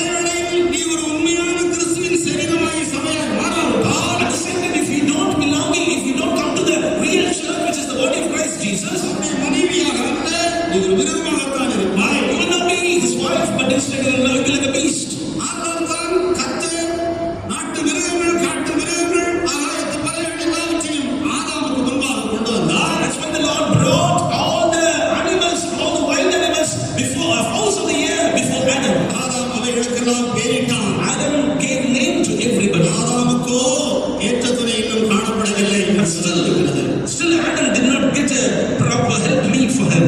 எந்த பெரிய சக்தி வாய்ந்த மிருகங்களாக இருந்தாலும் அது ஆதாமுக்கு ஏற்ற துணையாக முடியாது. And any powerful or ravenous beast cannot be a help meet for Adam. ஆகவே தான் அவனை விலா எலும்பிலே இருந்து எடுத்து ஒரு ஸ்திரியை உருவாக்கி கொடுக்கிறான். That's why the Lord took a bone of his ribs and prepared a wife for him. விலா அன்பின் பகுதியை காண்பிக்கிறது. The rib side speaks about the portion of love. கிறிஸ்து சபையில் அன்பு வருகிறார். And Christ is having love for us. மனைவியாய் காணப்படுகிற நாம் முற்றிலும் கீழ்ப்படிந்தவர்களாக நாம் காணப்பட வேண்டும். We who are his wife must obey completely to him. இந்த நோக்கத்துக்கு விரோதமாக கிரியை செய்த சத்துருவின் வல்லமைகள் காணப்படுகிறது. There are adversaries, power of enemies which are working against this plan. இந்த சிலாக்கியத்தை நாம் நம்பி இருக்கிற ஆனந்த பாக்கியம் என்று சொல்லி தீத்துவுக்கு பரிசுத்த பவுல் எழுதியிருக்கிறார். And unto the Titus, the St. Paul is writing that this is the blessed assurance which we wait for. தீத்து 2:13. Titus 2:13. நாம் நம்பியிருக்கிற ஆனந்த பாக்கியத்துக்கும் மகாதேவனும் நமது இரட்சகருமாகிய இயேசு கிறிஸ்துவினுடைய மகிமையின் பிரசன்னமாகுதலுக்கும் எதிர்பார்த்து கொண்டிருக்கும்படி நமக்கு போதிக்கிறது. அல்லேலூயா. சொல்லுங்க. முடிக்கிறேன். Within 10 minutes I will finish my verse. நாம் நம்பி இருக்கிற ஆனந்த பாக்கியம் And the blessed hope we look for. அது என்ன? What is that? புதிய ஏற்பாட்டு கால பூர்ணமாக்கப்பட்ட பரிசுத்தவான்களுக்கு ரகசிய வருகையானது ஆசீர்வதிக்கப்பட்ட ஒன்றாக காணப்படுகிறது. For the perfected saints of the New Testament period, the coming of the Lord Jesus Christ will be a blessed experience for them. நாம் நம்முடைய சுய நீதியினால் கர்த்தருடைய ரகசிய வருகையில் எடுத்துக்கொள்ளப்பட முடியும். By our self-righteousness, we cannot be caught up in the coming of the Lord. தேவனுடைய கிருபையினால்தான் நாம் பாவ மன்னிப்பாகிய ரட்சிப்பை நாம் பெற்றுக்கொண்டோம். Only by the grace of the Lord we have attained the forgiveness of sins, which is salvation. பாவ மன்னிப்பாகிய ரட்சிப்பை பெற எனக்கு தகுதி இருந்தது, ஆனால் நான் ரட்சிக்கப்பட்டேன் என்று நாம் சொல்லுவதில்லை. We will not say like this, I deserve the salvation, that's why I got this. We will not say like this. அதுபோலவே கர்த்தருடைய ரகசிய வருகையில் எடுக்கப்பட பாத்திரவானாக நான் இருந்தேன், எடுத்துக்கொள்ளப்பட்டேன், அப்படி நாம் சொல்லுவதற்கு ஒன்றுமே கிடையாது. Likewise, there is nothing to be boasted of us to say like this, I deserve that I be caught up in the coming of the Lord. முதல் ரட்சிப்பானாலும் கடைசி ரட்சிப்பானாலும் கிருபையினால் தான் சாத்தியமாகிறது. The first salvation and the final salvation is done by grace. ஆகையினால்தான் அவர் சொல்லுகிறார், அவருடைய மாம்சத்துக்கும் அவருடைய எலும்புகளுக்கும் நாம் உரியவர்களாக இருக்கிறோம் என்று சொல்லுகிறார். That's why he says we are partakers of his flesh and of his bones. கர்த்தருக்கு ஸ்தோத்திரம். Praise the Lord. ஆகவே நம்முடைய வாழ்க்கையிலே முழுவதுமாக தேவனுடைய கிருபையிலே நாம் சார்ந்து விட வேண்டும். Now in our life we should have to lean completely upon him. அவருடைய கிருபையினால் மாத்திரமே அவருடைய ரகசிய வருகையில் நாம் எடுத்துக் கொள்ளப்படுவோம். Only by his grace we will be caught up in the secret coming. எக்காலம் துணிக்கும், And the trumpet shall blow. அப்பொழுது நாம் மர்மமாக்கப்பட்டு எடுத்துக் கொள்ளப்படுவோம். Then we shall be transformed and we shall be caught up. அது ஒரு இமைப்பொழுது நடந்து விடுகிற காரியமாக இருக்கிறது. The moment in the twinkling of an eye it will happen. கிருபை மாத்திரம்தான், அவருடைய கிருபை மாத்திரம்தான் அதை செய்ய முடியும். Only his grace will accomplish that. ஆகவே சகரியா 4ஆம் அதிகாரம் 6-7 வசனங்களை நாம் படிக்கிறது என்ன? Therefore, what do we read in Zechariah chapter 4 verses 6 and 7? பலத்தினாலும் அல்ல, பராக்கிரமத்தினாலும் அல்ல, என்னுடைய ஆவியினாலே ஆகும். It's not by might, it's not by power, but by my spirit, says the Lord. பெரிய பர்வதமே, நீ இம்மாத்திரம் செருபாபேலுக்கு முன்பாய் நீ சமபூமி ஆவாய். O great mountain, who art thou? You shall become a great plain. கிருபை உண்டாவதாக, கிருபை உண்டாவதாக என்று சொல்லி ஆர்ப்பரிப்பார்கள். And they will cry, grace, grace unto it. கிருபை, கிருபை, கிருபை என்று சொல்லி ஆர்ப்பரித்துக் கொண்டு நாம் நம்முடைய ஓட்டத்தை ஜெயமாக முடிப்போம். With shoutings, grace, grace, grace, let us finish our race. கர்த்தர்தான் நம்மில் நற்கிரியை தொடங்கினார், அவரே அதை செய்து முடிப்பார். The Lord will, who hath begun this good work in us, he will accomplish it. தேவனுக்கு மகிமை உண்டாவதாக. Glory be to God. ஆதலால் நோவாவுக்கோ கர்த்தருடைய கண்களில் கிருபை கிடைத்தது. Therefore, Noah found grace in the sight of God. Noah சூழ்நிலைகளை பார்க்கவில்லை, Noah did not see his situation. நிலவரங்களையும் அவன் பார்க்கவில்லை. Even he did not look at himself. அதையெல்லாம் பார்த்திருந்தான், அவன் அதைரியப்பட்டு மேலே உண்டாக்குதல் என்று பாரகுறையா. If he would have seen all these things, he would have been discouraged and he would have left the work of ark. இவ்வளவு ஜீவனம் கொடுத்து பிரசங்கம் பண்றேன், இத்தனை வருஷமா பிரசங்கம் பண்றேன், ஒரு வயலும் மனம் திரும்ப மாட்டேன்றான். For these many years, giving up of my life, I'm preaching, nobody is repenting. கட்டின